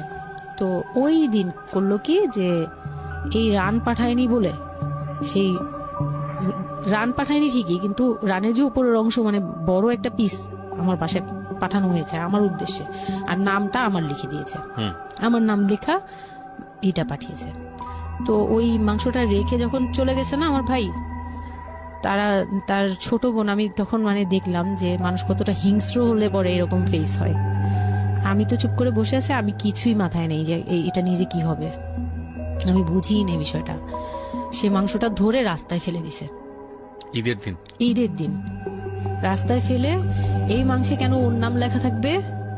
তাহলে এই যে আমরা কি, আমরাও তো ভাগ্নি, মানে আমরাও ভাগ্নি, আমাদের বাড়িতে আমার মাংস আসছে, ওর নাম দিয়ে আসছে, তাহলে রান আসলো না কেন?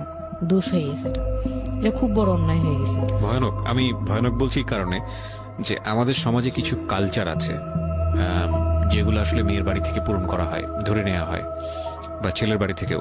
সেটা পাঠ্য বইয়ে তো থাকে না এগুলা, মানে কালচারে আছে, এগুলো শুনতে ভালো লাগে, কিন্তু প্র্যাকটিসের জায়গা থেকে যদি এটা অত্যাবশ্যকীয় নিয়ম হয়ে যায়, কখনো কখনো যেটা কতটা ভয়ানক পেইনফুল হয়। কান্ট ইউ এভার ইমাজিন যে বাবার সামর্থ্য নাই, তারপরে তাকে চিন্তা করতে হচ্ছে যে আমার মেয়ের বাড়িতে একটা রান পাঠাতে হবে, আমার কোরবানি দেওয়ার সামর্থ্য নাই, এই রান পাঠানোর জন্য আমাকে কোরবানি দিতে হচ্ছে। মানে আমাদের এই ব্যাড প্র্যাকটিস গুলা কতটা ভয়ানক হয়ে গেছে আমাদের সমাজে, এবং ইনফ্যাক্ট এগুলো নিয়ে কেউ কখনো কথা বলে না। এগুলো নিয়ে কথা বলা উচিত। একটা মানুষ, একটা সোসাইটি চেঞ্জ হবে কিভাবে, একটা মানে পুরো কমিউনিটি চেঞ্জ হবে কিভাবে, একটা রাষ্ট্র চেঞ্জ হবে কিভাবে, এই ছোট ছোট আমরা তো সব জায়গাতেই পয়জনাস।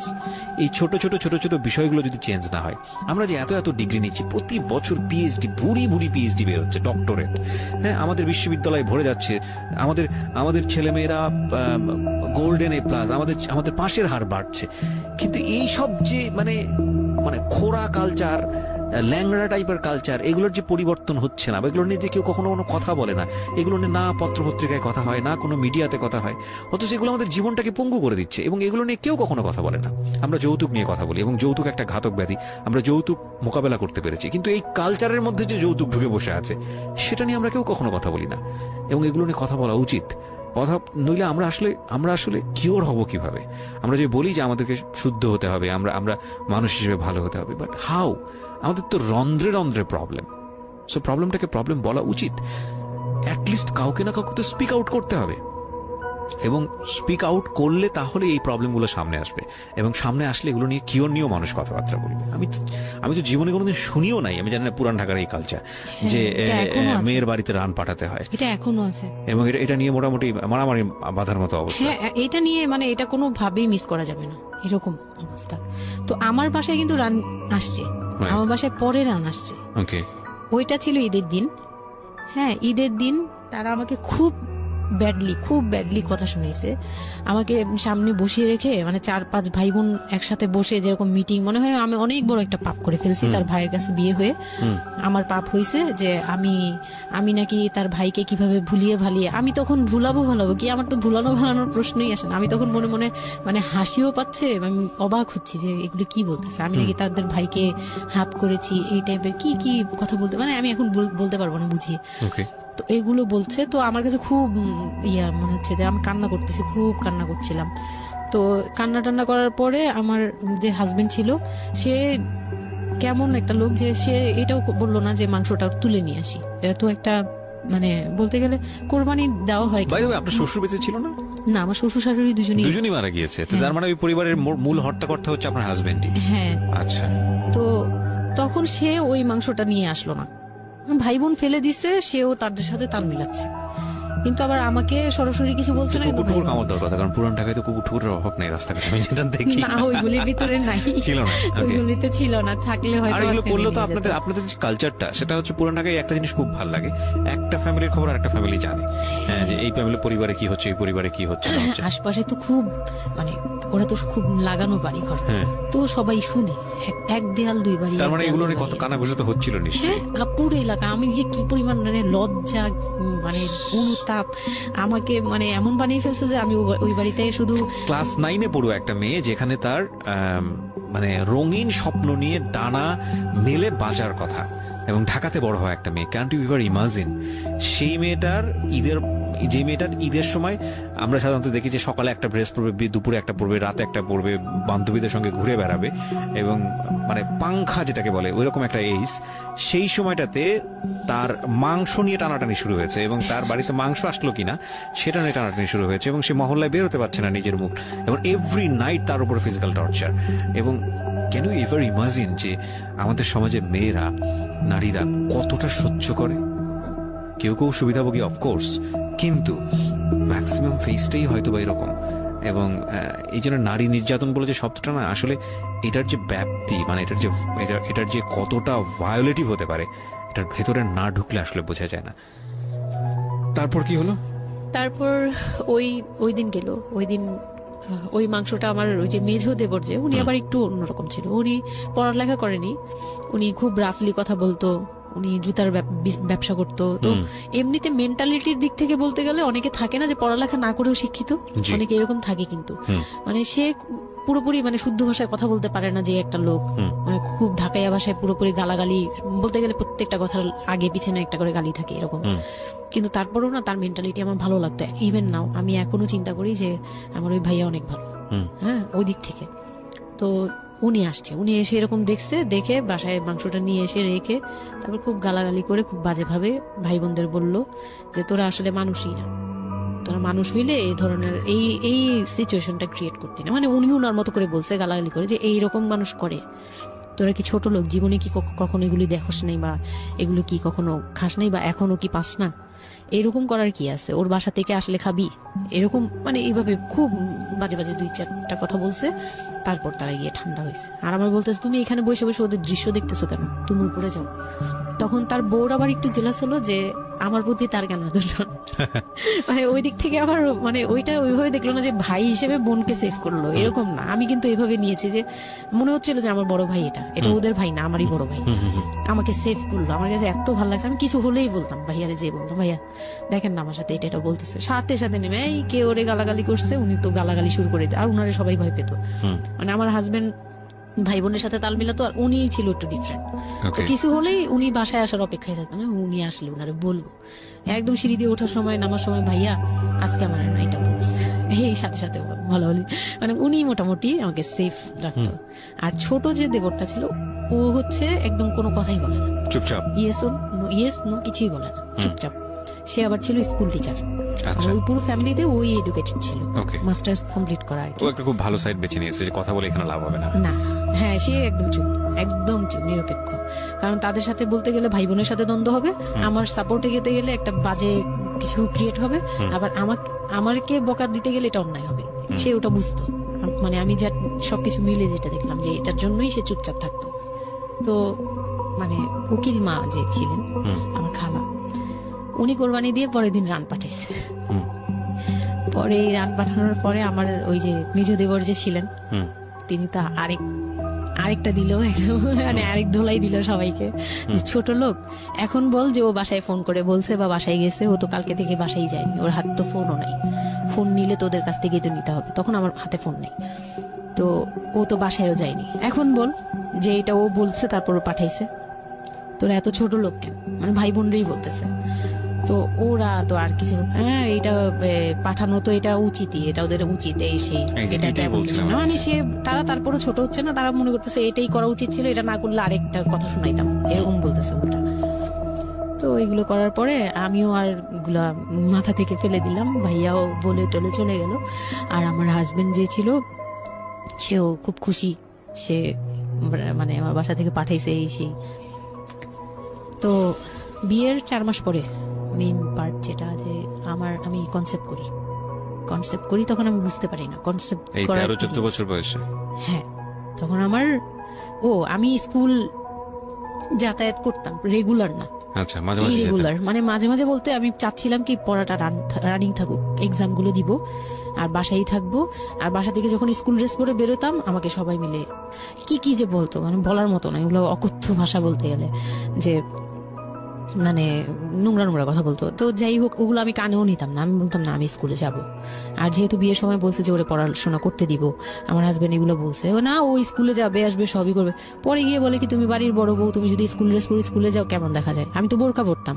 তো বলে না, স্কুলে গিয়ে তো তোমার বোরকাটা খুলতে হয়, অ্যাসেম্বলিতে দাঁড়াও, ওই যে পিটি করো তোমরা, এগুলো তো আশপাশ থেকে দেখা যায়, এলাকার ভিতরে স্কুল।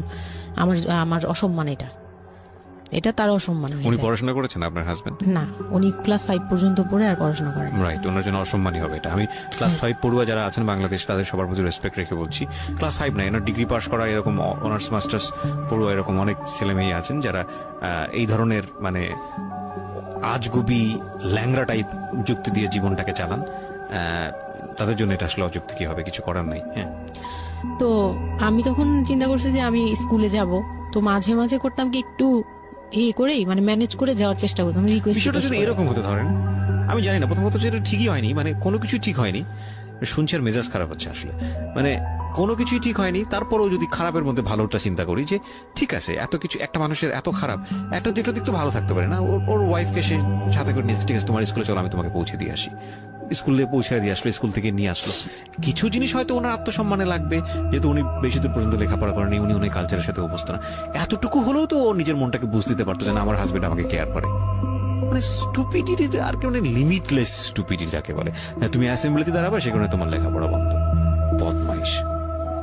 তারপর স্কুল বন্ধ করে দিল। না, তখন আমি কনসেপ্ট করি, আমি বুঝতে পারিনি, আমার তখন টেস্ট পরীক্ষা চলছে স্কুলে। তো পরীক্ষা দিতে দিতে আমার মানে শারীরিক পরিবর্তন খেয়াল করলাম, যে আমার বমি লাগতেছে খুব, মানে বইয়ের দিকে তাকাতে পারছি না, খাতার দিকে তাকাতে, মানে মাথা কেমন করতেছে। তখন ক্লাস 9-এ। তখন আপনি জানেন না আপনি কনসেপ্ট করেছেন? না, আচ্ছা। তখনও মানে এইটার সিমটম ফার্স্ট। তো এইরকম হওয়ার পরে রাতে 11:30-12টার দিকে আমি না খুব গড়াগড়ি করে কান্না করতেছি, জোরে জোরে, মানে খুব গড়াগড়ি করে জোরে জোরে কান্না করতেছে। আমার মাথায় নেই যে কে শুনতেছে কে না শুনতেছে এরকম। তো এটা দেখে তার বোন, যেটা বিয়ে হয়ে গেছে, সে আবার ছিল বাসায়, তো সে দেখে বলতেছে, সে আবার মানে খারাপ লাগছে তার কাছে, বলে চলো এক্ষুনি তোমার নিয়ে হসপিটালে যাব। হ্যাঁ, ওর কি হইলো হঠাৎ করে, কি খাইছিলা তুমি, কি উল্টাপাল্টা কিছু খাইছো কি না, এই সেই। বলছি না, আবার কেন জানি অনেক পেট ব্যথা করতে, আমি পারতেছি না সহ্য করতে, পেট জ্বলতেছে আমার খুব। তো নিয়ে গেল ডাক্তারের কাছে, তখন ডাক্তার আমার নার্ভস দেখে বললো যে শি ইজ প্রেগন্যান্ট।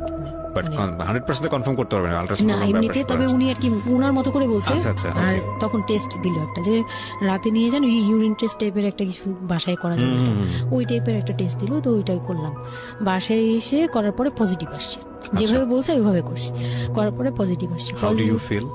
পজিটিভ আসার পরে মানে আমার কাছে যেটা মনে হচ্ছিল, যে আমি মানে এতটা খুশি হয়েছি, আমি কিন্তু বিয়ে নিয়েও খুশি না, আমার মনে হচ্ছে এটাই আমার অ্যাচিভমেন্ট লাইফের।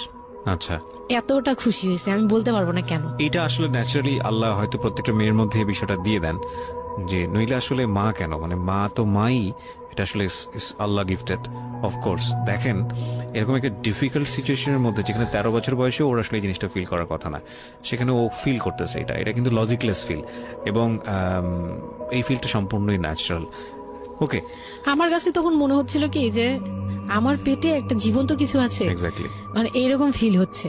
আর আমি এটাকে মানে একটা কিউরিসিটিও, যে দেখি তো কি হয়, কতদিন পরে কি হবে, মানে এটা আস্তে আস্তে বড় হবে, এটা কি করবে পেটে, এটা কিভাবে আসবে, মানে দুনিয়াতে কিভাবে আসবে, এটা এইগুলোও জানি না আমি, যে মানে এটা বড় হলে পরে এটা যে কিভাবে দুনিয়াতে আসবে। You feel like it's a game, একটা কোন একটা খেলা, খুব মজা মজার একটা একটা খেলা। হ্যাঁ, যে আমি একটা কিছু পাইছি, এটা নিয়ে থাকা যাবে এখন, এরকম মনে হচ্ছিল তখন। খুব মানে খুব কেন জানি খুব আনন্দ, মানে মা হওয়ার ফিল না কিন্তু, Right, বুঝতে এটা পেরেছি। মা হওয়ার ফিল না কিন্তু কিউরিওসিটি জায়গা থেকে হ্যাঁ, জিনিসটা। কিছু একটা আছে আমার সাথে, আমি এটা নিয়েই থাকবো এখন, মানে আমি একটা কিছু পাইছি এখন, আর আমি একা না, এরকম মনে হচ্ছে। তা আমি না দৌড়ে দৌড়ে বের হয়ে বললাম কি, ওই যে বোনটা আমাকে রাতে নিয়ে গেছিল ডাক্তারের কাছে, সে তো ছিল রাতে। তো আমি বের হয়ে বলতেছি কি, আপা আপা আমার না এইরকম 2টা আসছে, মানে এই পজিটিভ স্টেপ গুলো আসে যেগুলো বলছে। পরে সে না সাথে সাথে বলে কি, এখন তো আমাদের কদর কমে যাবে আরো। প্রথম ছিল এটা, প্রথম ডায়লগ ছিল এটা, মানে মনটা খারাপ করে সে বড় নিঃশ্বাস ফেলে বললো, হ্যাঁ এখন তো আমাদের কদর কমে যাবে, আর তো এখন তো আর কম কম আশা লাগবে। তার সাথে ছোট বোনটা বলতেছে, তুমি না সময় কমে বুঝে কথা বলো না, এইগুলো তো বুঝতে হবে, মানে তাদের মতো করে তারা বলতেছে, যে পুরন ঢাকার মানুষ যেভাবে বলে ওইভাবে বলতেছে, যে এগুলো তো বুঝতে হবে যে এগুলো প্ল্যান করা, মানে আমি ইচ্ছা করে কনসেপ্ট করছি এরকম কিছু বুঝাইছে, কিন্তু আমি তখনও না এই জিনিসটা মানে ঘোলা ঘোলা, আমি বুঝি নাই যে ওরা কি বলতেছে দুইজনে। তা আমি বলি যা মজা তাই বলুক, আমি আমার মতো থাকি। তা আমি দৌড় দিয়ে গিয়ে আমার হাজবেন্ডকে না বললাম, এই উঠেন না উঠেন না উঠেন না। আমি তখন পর্যন্ত কিন্তু তাকে খুশি হয়ে কিছু বলিনি, ফার্স্ট তাকে খুশি মনে কিছু বলতেছি। বিয়ের 4 মাসে আমি তাকে কখনো ডাকও দিইনি, তাকে কিছু বলিও নাই, বা আমি ওনাকে কোনো রিকোয়েস্টও করি নাই, কোনো আহ্লাদও করিনি। ফার্স্ট মানে মনে হলো যে আহ্লাদ করে বলি, যে জানেন আমি এরকম আসছে আমার। তো আমি কাকে বলবো, কাকে ওদের করে খুশি করতে পারিনি, যাই রে দেখি খুশি করতে পারি কিনা। যে তাকে ধাক্কা দিছি, সে ঘুম থেকে বিরক্ত হয়ে উঠলো, এই ধাক্কা ধাক্কি করো কেন, কি হয়েছে? আমি তো মনটা ভেঙে কি, যে আমি তো এরকম আমার পজিটিভ আসছে, দেখালাম যে এই যে এটা হলে না পজিটিভ হয়, রাতে পেট ব্যথা বলছিলাম না, তো ওইটার ইয়েতে এটা আসছে। তারপরে না চুপ হয়ে তাকায় আছে, বলে কি এইগুলা কি, এইগুলা কি, মানে বুঝলাম না। বলে কি এইটা তো ঠিক না। কি ঠিক না? তারপর বলতেছে যে এই এখন তো এগুলোর দরকার নেই আমাদের, এখন তো এগুলোর কোনো দরকার নেই। তো আমি বলি আপনি আমার স্কুল যেতে দিবেন না। আমি এবার তখন খুললাম, আপনি স্কুল যেতে দেন না, তারপরে আর আমি তো এই জিনিস মানে এটা কিভাবে কি হয়েছে আমি তো জানি না। আমি ভাবছি যে আপনি হয়তো বা কিছু করছেন, আমি জানি না। আমি তাকে এইভাবেই বললাম খুলে, যে আমি তো আসলে জানি না, যে আমি ভাবছি আপনি চাচ্ছিলেন এই জন্য হয়তো বা এরকম কিছু হয়েছে। আর মানে প্রোটেকশন নেওয়া টেওয়া সবকিছু তার উপর ডিপেন্ড করে। তারপর হচ্ছে এটা বলার পরে না মানে আমি আর কিছু বলার মতো ইয়েতে ছিলাম না, আমি চুপচাপ, যে ওরা কি করবে না করবে আমি কিছু জানি না। তো আমার হাজবেন্ড যেটা করলো, যে সে চাচ্ছিল না যে আমি মানে সে চাচ্ছিল না বেবিটা, কোন কথা হচ্ছে, সে চাচ্ছে বেবিটা চাচ্ছে না, মানে কিন্তু কিছু বলতেও পারছে না। আমি এবার বাসায়ও বলছি, বাসায় সবাইও খুব চিন্তিত আমার এইটুক বয়সে আমি কিভাবে কি করব। আর এদিক দিয়ে আমি এবার কিছুই বলছি না, আমি আমার মতো করে চলছি, নর্মাল লাইফ কাটাচ্ছি। আমার কোনো শারীরিক পরিবর্তন তেমন আসে নাই, সত্যি কথা বলতে। শুধু একটু মানে কিছু কিছু খাবার আছে একটু বাজে লাগতো, এই ছাড়া আমার সবই নর্মাল। আমি নর্মাল ওয়েতেই আমি ওই ওষুধ খাচ্ছি রেগুলার, আর হাঁটা চলা করতেছি, লাফালাফি সিঁড়ি বাওয়া কোনো কিছুতেই আমার ইয়ে নেই। আছে ডাক্তার থেকেও কোনো ধরনের কোনো কন্ডিশন দেয়নি? না, ডাক্তার দিয়েছে, ডাক্তার ওই যে 2-1টা ওষুধ দিয়েছে। প্রথম কথা হচ্ছে ডাক্তার থেকে যে বাক্যটা আসলে ছিল যে এই 13 বছরের মেয়ের সাথে এটা কিভাবে হলো? ও ডাক্তার, হ্যাঁ। তখন যখন ফার্স্টে ওই দেখলো, তো উনি বললো যে এটা তো আসলে নষ্ট করাটা ওর জন্য রিস্ক। এক্স্যাক্টলি, এটা মানে সব দিক বলতেছে থেকে যে তো রিস্ক। ডাক্তার যেটা বললো, যে জাফর ইকবাল আমার বাসার পাশেই ছিল উনি, তো উনি আমাকে যেটা বললো যে এই মেয়ের মানে রাখাটাও যেমন রিস্ক, ফেলে দেওয়াটা। আর যেহেতু মানে আল্লাহকে তো সবাই বিশ্বাস করি, তো বলতেছে যে যেহেতু আল্লাহ চাচ্ছে, যেহেতু এসেই পড়ছে, এটাকে নিয়ে আমরা মাতাবুরি না করি, যেহেতু রাখাও রিস্ক, ফেলে দেওয়াও রিস্ক, তো রাখুক। না, এটা এইভাবে আল্লাহকে নিয়ে বলা যাবে না, এমন বলছে, ভুল বলেছে না। উনি বলছে আর কি, থাক ঠিক আছে, যদি ভাগ্যে থেকে থাকে তাহলে হবে। আর এই বয়সে হয়, কিন্তু এত অল্প বয়সে নেওয়াটা ঠিক না, উনিও এটা বলছে। তো ওইভাবে ইয়ে করার পরে তো আমি তো রাখছি ঠিকই, কিন্তু আমি তো মানে ওই সময়টা তো ভালোই গেছে। বাচ্চাটা হওয়ার পরে তো আমি বুঝতে পারছি যে আসলে এই জিনিসটা যে আমার পুরো কত বড় একটা ইয়ে ছিল। এখন আপনার হাজবেন্ড হ্যাপি না, সে চিন্তিত বিষয়টা নিয়ে। তারপরে কি হলো? তারপরে থেকে তার মধ্যে আমার মধ্যে একটা বিরাট গ্যাপ তৈরি হলো। সে আমার সাথে মানে টোটালি মিশে না। ওকে। ওই সময় থেকে যখন শুনলো রাতে 3টা-4টা বাজে আসে বাসায়, তার মধ্যে একদম পুরো চেঞ্জিং চলে আসলো হঠাৎ করে। কি কারণে জানি না, মানে আমি নিজেও জানি না আমার কি ভুল ছিল বা কি, আমি নিজেও বুঝছিলাম না তখন। ওই সময় একদিন আসলো রাতে 3:30 না 3টার দিকে, হ্যাঁ 3টার পরে আর কি আসছে। আসার পরে আমি ওই দিন খুব খেপলাম যে প্রত্যেক রাতে, আমি একটা অসুস্থ মানুষ, আমি রাত জেগে আপনার জন্য ভাত নিয়ে বসে থাকি, আপনি প্রত্যেক রাতে এরকম লেট করে আসেন, আমাকে গেট খুলে দিতে হয়, আমি ঘুম থেকে উঠেও গেট খুললে আমার খুব কষ্ট হয়, সিঁড়িটা বেয়ে নেমে আমার গেটটা খুলতে হয়, আমার ভয়ও লাগে, আমি কখনো বাসায় একা থাকিনি। ওই প্রথম মানে আমাকে সে চুলে ধরে সে টেনে ও সিঁড়ি দিয়ে নামাইছে, মানে নামায় সে আমাকে বের করে দিবে এখনই, হ্যাঁ এত বড় হয়ে গেছে, সাহস হয়ে গেছে, এক্ষুনি বাসা থেকে বের হও। সে কিন্তু নেশাও করেনি, কিচ্ছু না, সুস্থ একটা মানুষ এরকম করতেছে। তো তার ভাই বোনগুলো এসে বলতেছে আপনি কি, মানুষজন কি বলবে, তারা মানুষজনের চিন্তা করতেছে, কিন্তু আমার যে টর্চার হচ্ছে এটা বলতেছে না। এইটা আরেকটা বিষয়, এই যে এগুলো বিষয় আসলে না আমার মেজাজ খুব খারাপ হয়ে যায়। যাই হোক, আপনি যদি আনছেন, আমি খুব সেন্সিটিভ একটা বিষয় একটু কথা বলতে চাই। সেটা হচ্ছে এই যে আপনারা যত মানুষজন চিন্তা করেন, নিজের ঘরের ভিতরে একটা মানুষ ঠিক নাই, এটা আমি আপনাদের কথা বলছি না, এটা বাংলাদেশের সামাজিক অবস্থার চিত্র। সেটা হচ্ছে আমরা নিজের ঘরের মধ্যে অনেক সময় দেখা যায় যে আপনারা যখন ঘরের মধ্যে একটা বিপদে পড়েন, আপনার চারপাশের লোকজন কি এসে আপনার সেটা সলভ করে? তো ফার্স্ট আপনি ঘরের কথা আগে চিন্তা করেন, আপনার মেয়ে কিভাবে ভালো থাকবে সেটার কথা চিন্তা করেন, আপনার ছেলেটা কিভাবে ভালো থাকবে সেই কথাটা চিন্তা করেন। এতে যদি আপনার দুর্নাম হয়ও কিছুটা, সেটা আপনার ওভারলুক করা উচিত। বরং আপনি যাদের কথা চিন্তা করে এই ছেলে মেয়েদের প্রতি খারাপ আচরণ করতেছেন, আপনার ছেলে মেয়ে খারাপ থাকার কারণে একটা সময় গিয়ে সেটা আউটব্রাস্ট হবেই। যেই মান সম্মানের কথা আপনি চিন্তা করতেছেন, সেই মান সম্মান আরো বেশি পরিমাণে ক্ষতিগ্রস্ত হবে। আমাদের সমস্যাটা হচ্ছে এই জায়গাটায়, আমরা চারপাশের ঘরের লোকজন কি মনে করবে সেটা চিন্তা করি, অথচ চারপাশের ঘরের লোকজন কারা বসবাস করে, কোথা থেকে আসছে, কি অবস্থা, সেই খোঁজ খবর আমরা রাখি না। কিন্তু আমাদের মান ইজ্জত তাদের হাতে। স্টুপিড মানে ফিলোসফি নিয়ে আমরা আমাদের সোসাইটিতে চলি। This is a very important thing, এবং এগুলোর পরিবর্তন হওয়া উচিত। তারপরে কি হলো? তারপর এই হলো ফার্স্ট এই গেল, এইটার পরে এরপর থেকে চলতেছে কন্টিনিউ, মানে এরকম আচরণই করছে সে আমার সাথে। একটু সময়, 4 মাসের সময়টা খুব ক্রুশিয়াল একটা মোমেন্ট, খুবই ক্রুশিয়াল একটা। হ্যাঁ, সকালে উঠে আমার রুটি বানাতে হতো কন্টিনিউ, সে বাইরের নাস্তা খাবে না, তাকে রুটি বানিয়ে খাওয়াতে হবে। ওই অবস্থায় আমি মানে সকালে উঠে ঘুম থেকে উঠে রুটি বানাতাম, ওর ভাই বোনের জন্য, ওর জন্য, সবার জন্য বানাতাম। এটা না আমাদের সমাজের ছেলেরা না বুঝতেই চায় না, এবং এটা নিয়ে আমাদের কোনো শিক্ষা নাই। আসলে আমি মানে দেখলাম যে এতটা বড় কিভাবে, আমি আমার নিজেকে জড়িয়ে ওই কথাটা বলছি, কারণ আমি তো নিজেও বাবা হয়েছি, আমি নিজে থেকেও বুঝি জিনিসটা। মানে এই যে পরিবর্তনটা সমাজ, মানে পরিবারে যখন নতুন একজন সদস্য আসে, সবচেয়ে বড় প্রেশারটা ফিল করে হচ্ছে মা, কারণ তার লাইফ রিস্ক হয়ে যায়। কিন্তু এখানে বাবার যে দায়িত্বটা, খুব মজার বিষয় হচ্ছে, আমি আমার নিজের এক্সপিরিয়েন্সের জায়গা থেকে বলতেছি যে বাবার দায়িত্বের জায়গাটা বোঝা শুরু হয় সন্তান দুনিয়াতে আসার পর থেকে, এবং তাও ইমিডিয়েটলি আসে না। সন্তান একটু করে বড় হচ্ছে, অ্যাটাচমেন্টটা হচ্ছে, যখন নড়াচড়া সামনে দিয়ে নড়াচড়া করতেছে, একটু মিস হচ্ছে, দূরে থাকতেছে, তারপরে কি মানে সন্তান যখন প্রাপ্তবয়স্ক 1 বছর 2 বছর বয়স, ওই সময় বাবা ফিলটা তুলে দেয়, তখন তখন হচ্ছে বাবা ফিলটা পায়। তার আগ পর্যন্ত বাবা বুঝতেই পারে না, তো মনে হয় আসলে কি বাচ্চাটা আমার কোত্থেকে আসলো, এই সত্য ফিলটা এরকম থাকে। এটা খুব ন্যাচারাল একটা ফিল, কিন্তু এই ন্যাচারাল ফিলটার সুযোগ নিয়ে অনেক সময় আমরা একটা অবুঝের মতো আচরণ করে ফেলি, ভয়ানক বাজে আচরণ করে ফেলি। একটা ইয়ে থাকে, মাত্রা থাকে, যেমন আপনি কতটুকু মানে কতটুকু কেয়ারফুল ছিলেন, কতটুকু ইয়ে ছিলেন, এটার কিন্তু একটা লেভেল আছে, পার্সেন্টেজ আছে, এবং এটা নিয়ে শেখানো উচিত আমাদের মানে এডুকেশন সিস্টেমের মধ্যে তো নাই। এবং আমরা জানি না ম্যারেজ কাউন্সিলিং বলে অনেক একটা বিষয় আছে, এগুলো তো আমাদের প্র্যাকটিসে নাই, কোনোভাবে নাই। এগুলো তো আমাদের কাছে মনে হয় যে বিলাসিতা, এবং আমাদের রাইট। এবং বাবা যিনি, একটা হচ্ছে যে মা হওয়ার একটা প্রিপারেশন দরকার আছে, মেন্টাল প্রিপারেশন, একটা বাবা হওয়ার জন্য একটা মেন্টাল প্রিপারেশন দরকার আছে। আমাদের সমাজে এটা টোটালি মিসিং। আমরা এই নারী দিদিদের কাছ থেকে যে গাইডটা পেয়ে আসছি, সেটা না বুঝে না শুনে প্র্যাকটিস করেছি।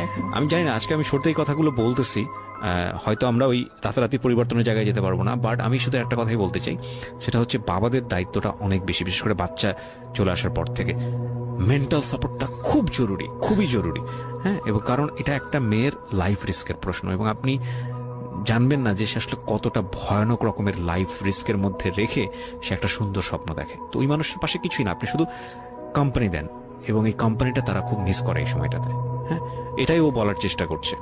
তারপর হচ্ছে যে আমার বেবি হলো, হসপিটালে যখন মেয়ে হলো, তো এই রুমটাতে ঢোকার পর্যন্ত আমি খুব ইয়েতে ছিলাম, মানে রুমটাতে যখন ঢুকি তখন আমি কান্না করছিলাম, খুব ভয় ভয় ছিল যে হ্যাঁ, তখন মনে হচ্ছিল যে আমি মরেই যাই নাকি এরকম মনে হচ্ছিল। আর আমাকে তো মানে অপারেশন করবে, তারাও ডাক্তার বলতেছে এই মেয়ের অপারেশন কি করবো, আর এই মেয়ে নর্মালি কি বেবি দিবে। আমি বলতেছে এটা তো গ্রামগঞ্জ না, আপনারা কি করছেন। আমি তখন আরো শুকনা ছিলাম, তো আর এমনিতেও বয়সও কম ছিল, আবার শুকনাও ছিলাম, দেখতে আরো পিচ্ছি লাগতো। বলতো যে অনেক দুর্বল, তো ও তো মানে ঠিক মতো টেক কেয়ারও করেন নাই বাসায়। হ্যাঁ, বলতেছে একদম আমার এই হাতের মানে এইগুলো ব্রিন গুলো বুঝে যেত, এইগুলো বুঝা যেত, একদম হাড় গোড় বুঝা যেত। যখন অপারেশন করে, অপারেশনের 12 ঘন্টা পর আমার সেন্স আসে, প্রায় 12 ঘন্টা। মানে আপনার বেবি হয়েছে আপনি জানি না।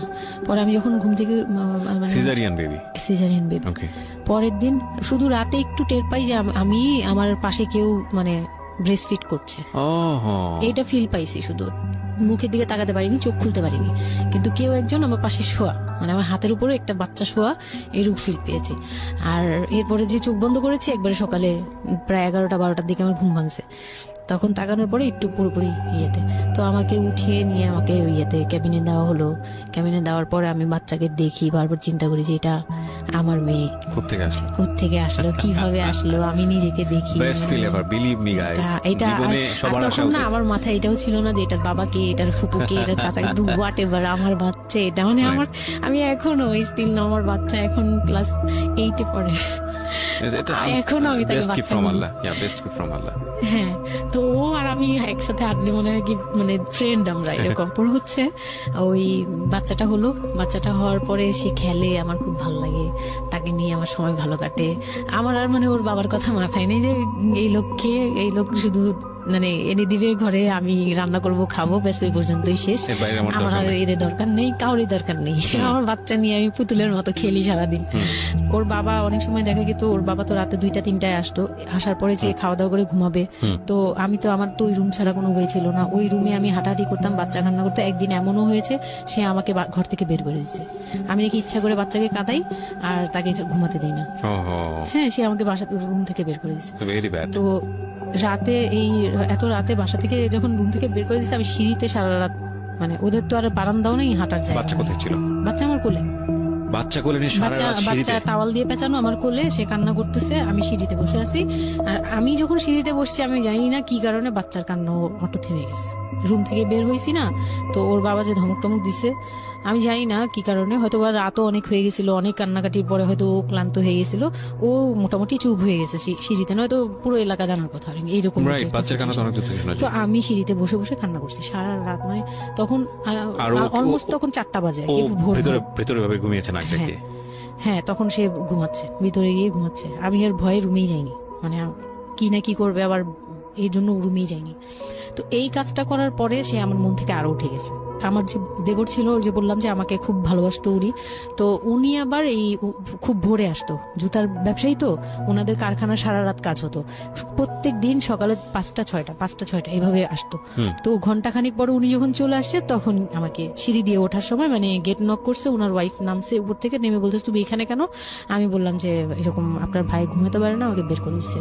তো সেও খুব নর্মাল ভাবে নিল ব্যাপারটা, কিন্তু তার ভাই যখন গেট খুলে দেখলো যে আমি জেগে আছি আর ওটা নিয়ে সিঁড়িতে বসছি, তখন সে গালাগালি করতেছে, শালা ওনার আবার বিয়ের 12 বছর হয়ে গেছে, কিন্তু বাচ্চা কাচ্চা হয়নি। উনি আবার এই দিক থেকে খুব ছিল যে তার খুব ইচ্ছা ছিল একটা বাচ্চার বাবা হবে।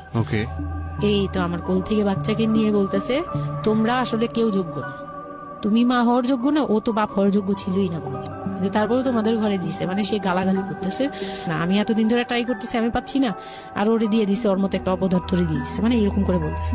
তারপরে হচ্ছে এই উপরে গেলাম, উপরে যাওয়ার পরে আমি ওই রুমে গেলাম, ওনারা বলতেছে আচ্ছা তুমি যাও, আমরা ওকে রাখি।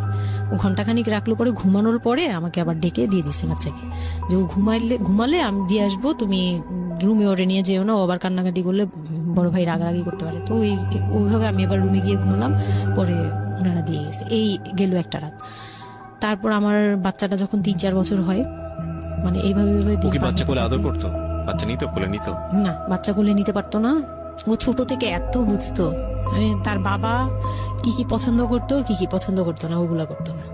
মানে খুব কেয়ারফুলি, আর এত শান্ত যে তাকে যে এখানে বসে থাকতে বললে সে 2 ঘন্টাও ওইখানেই খেলতে থাকবে, কিন্তু ওখান থেকে নড়বে চড়বে না।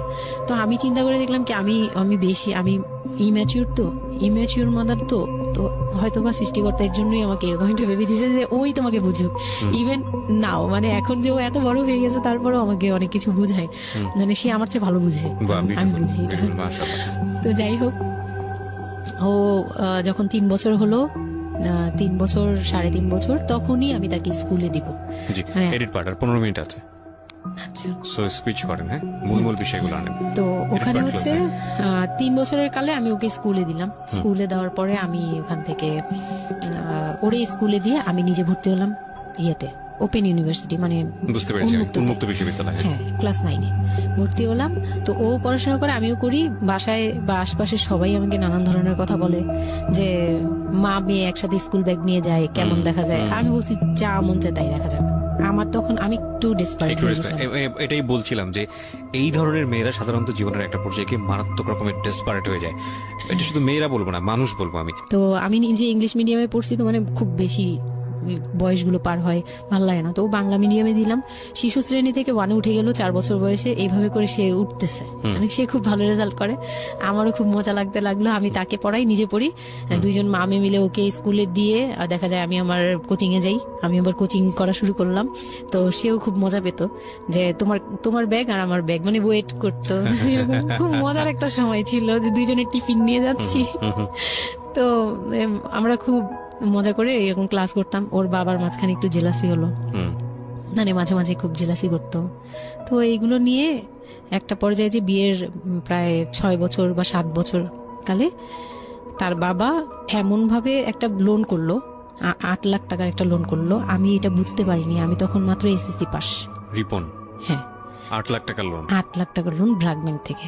ওকে, 8 লাখ টাকার একটা লোন করলো। আমি তখন জুয়া খেলে একদম কঠিন, তখন সে চরম পর্যায়ে চলে গেছে। বুঝে গেছে, যাও বলেন। তারপরে পরে গিয়ে সে করলো কি, 8 লাখ টাকার একটা লোন নিবে, এটার জন্য বোর্ড সিগনেচার নাকি লাগে। আমি এটা জানতাম না। বউয়ের সিগনেচার লাগে? হ্যাঁ, বউয়ের সিগনেচার লাগে, মানে গ্রান্টর হিসেবে একটা বিজনেসম্যান, বড় বিজনেসম্যান আর একটা বোর, মানে বড় বিজনেসম্যান বা একটা দোকান বা একটা বাড়ি ইয়া লাগে। তো কেউ তো রেফারেন্স দিবে না তাকে। তো ওই এক দোকানদার ভাইয়া ছিল, বড় ভাই, মুরব্বি টাইপের, বড় ভাই বলতো উনি। ওই লোকটা দিছে সিগনেচার, আর আমার সিগনেচার না তো কোনো ব্যাপারই না, কারণ আমাকে যা দিবে আমি তাই। আমার কি বা আছে, আর আমার কাছে কি বা লিখে নিবে, মানে নাও একটা সিগনেচার দাও, তোমার কিছু হবে না, এটা জাস্ট একটা ফর্মালিটি, এভাবে বলছে। আমি সিগনেচার করে দিছি। সেদিন তো আমাকে সে কি জানি খাওয়ালো, মানে আমাকে খুব ভুলায় ভালায় সিগনেচার নিয়েছে। তারপরে থেকে শুরু হয়েছে আমার মানে লাইফের সব, মানে আমি কত বড় ভুলটা করছি। তারপর থেকে সে নাই একবারে নাই। মানে সে বাসা ভাড়া নিয়েছিলাম এর মাঝখানে, এটা বলতে ভুলে গেছি যে আমার দেবর ননদের বিয়ে হওয়ার পরে ওই বাড়িটাতে, মানে ননদের বিয়ের জন্য ওই বাড়িতে হচ্ছিল না। পরে আমরা বাসা শিফট করে, মানে ওই বাসা ভাড়া দিয়ে অন্য একটা বাসায় ভাড়া গেছি, ফ্ল্যাট নিয়ে ভাড়া যাওয়ার পরে ওই ননদের বিয়ে হওয়ার পরে তারপরে আবার যার মতো আলাদা আলাদা রুম নিয়ে থাকা, মানে বাসা নিয়ে থাকা। তো আমাকে যে ফ্ল্যাটটা নিয়ে দিয়েছিল, 1 রুমের ছোট্ট একটা ফ্ল্যাট, হ্যাঁ, ওই ফ্ল্যাটে ছিলাম। তো ওইখানে আমার এই যে সিগনেচারটা করায়, মানে ভাই বোন থেকে আলাদা হওয়ার পরে সে তার ভাই বোনকেও ভয় পেত এইসব ব্যাপারে। আচ্ছা। তো আমাকে তারা হাইড করছে যে সে জুয়া খেলে, যে এটা আমাকে বলেনি। তো আমি একদিন টের পাইছি কিভাবে, যে ঈদের দিন, মানে লাস্ট ঈদ, ওনার সাথে আমার লাস্ট, মানে লোনটা নেওয়ার আগ পর্যন্ত আপনি জানতেন না যে সে জুয়া খেলে? না, তখনও বুঝি নাই। তার আগে কিন্তু আমি এটা ধরছিও, কিন্তু ধরেও বুঝতে পারিনি। 8 লাখ টাকার যে ঘটনাটা, এটা থেকেই শুরু। মানে সে হচ্ছে এই 8 লাখ টাকার লোন নিয়ে চলে গেছে। 2 মাস 3 মাস একদম, মানে টোটালি নাম্বার বন্ধ, সব বন্ধ। তারপরে ওই পরের মাস থেকে তো লোনের যে একটা ইয়ে থাকে, ইন্টারেস্ট সহ, যে ওইগুলোর জন্য তারা বাসায় পর্যন্ত চলে আসছে। এসে আমাকে অপমান করতেছে যে আপনি সহজ জানেন, আপনি না জানলে এটা সম্ভবই না, আপনি জানেন, নয়তো আপনি সিগনেচার দিলেন কিভাবে, সিগনেচার কি না জেনে দিয়েছেন। তখন আমি কান্নাকাটি করে বলছি যে আমি আসলে এই বিষয়টা বুঝি নাই। তো ওনাদেরকে বলার পরে ওনারা বুঝছে যে আসলে ঘটনাটা এরকমই। তো প্রায় 6-7 মাস যাওয়ার পরে দেখি উনি আর আসেই না। তারপর আমি বাসা চেঞ্জ করে আমার বোনের সাথে বাসা নিলাম, রুম নিলাম। একটা রুম নিয়ে মেয়েকে নিয়ে খুব কষ্ট করে থাকি। আমি একটা জব নিলাম ভালো একটা কোম্পানিতে। তখন আমি এসএসসি পাস, তো এসএসসি পাশের সার্টিফিকেট নিয়ে একমাত্র মার্কেটিং সেলস জব হয়, এছাড়া কিন্তু আর কোথাও ভালো জব হয় না। আমি খোঁজ খবর নিয়ে দেখলাম যে না, মার্কেটিং এর সেলসে যেহেতু জব আছে, তো ইউনিলিভারের খুব ভালো একটা পজিশনে জব নিলাম।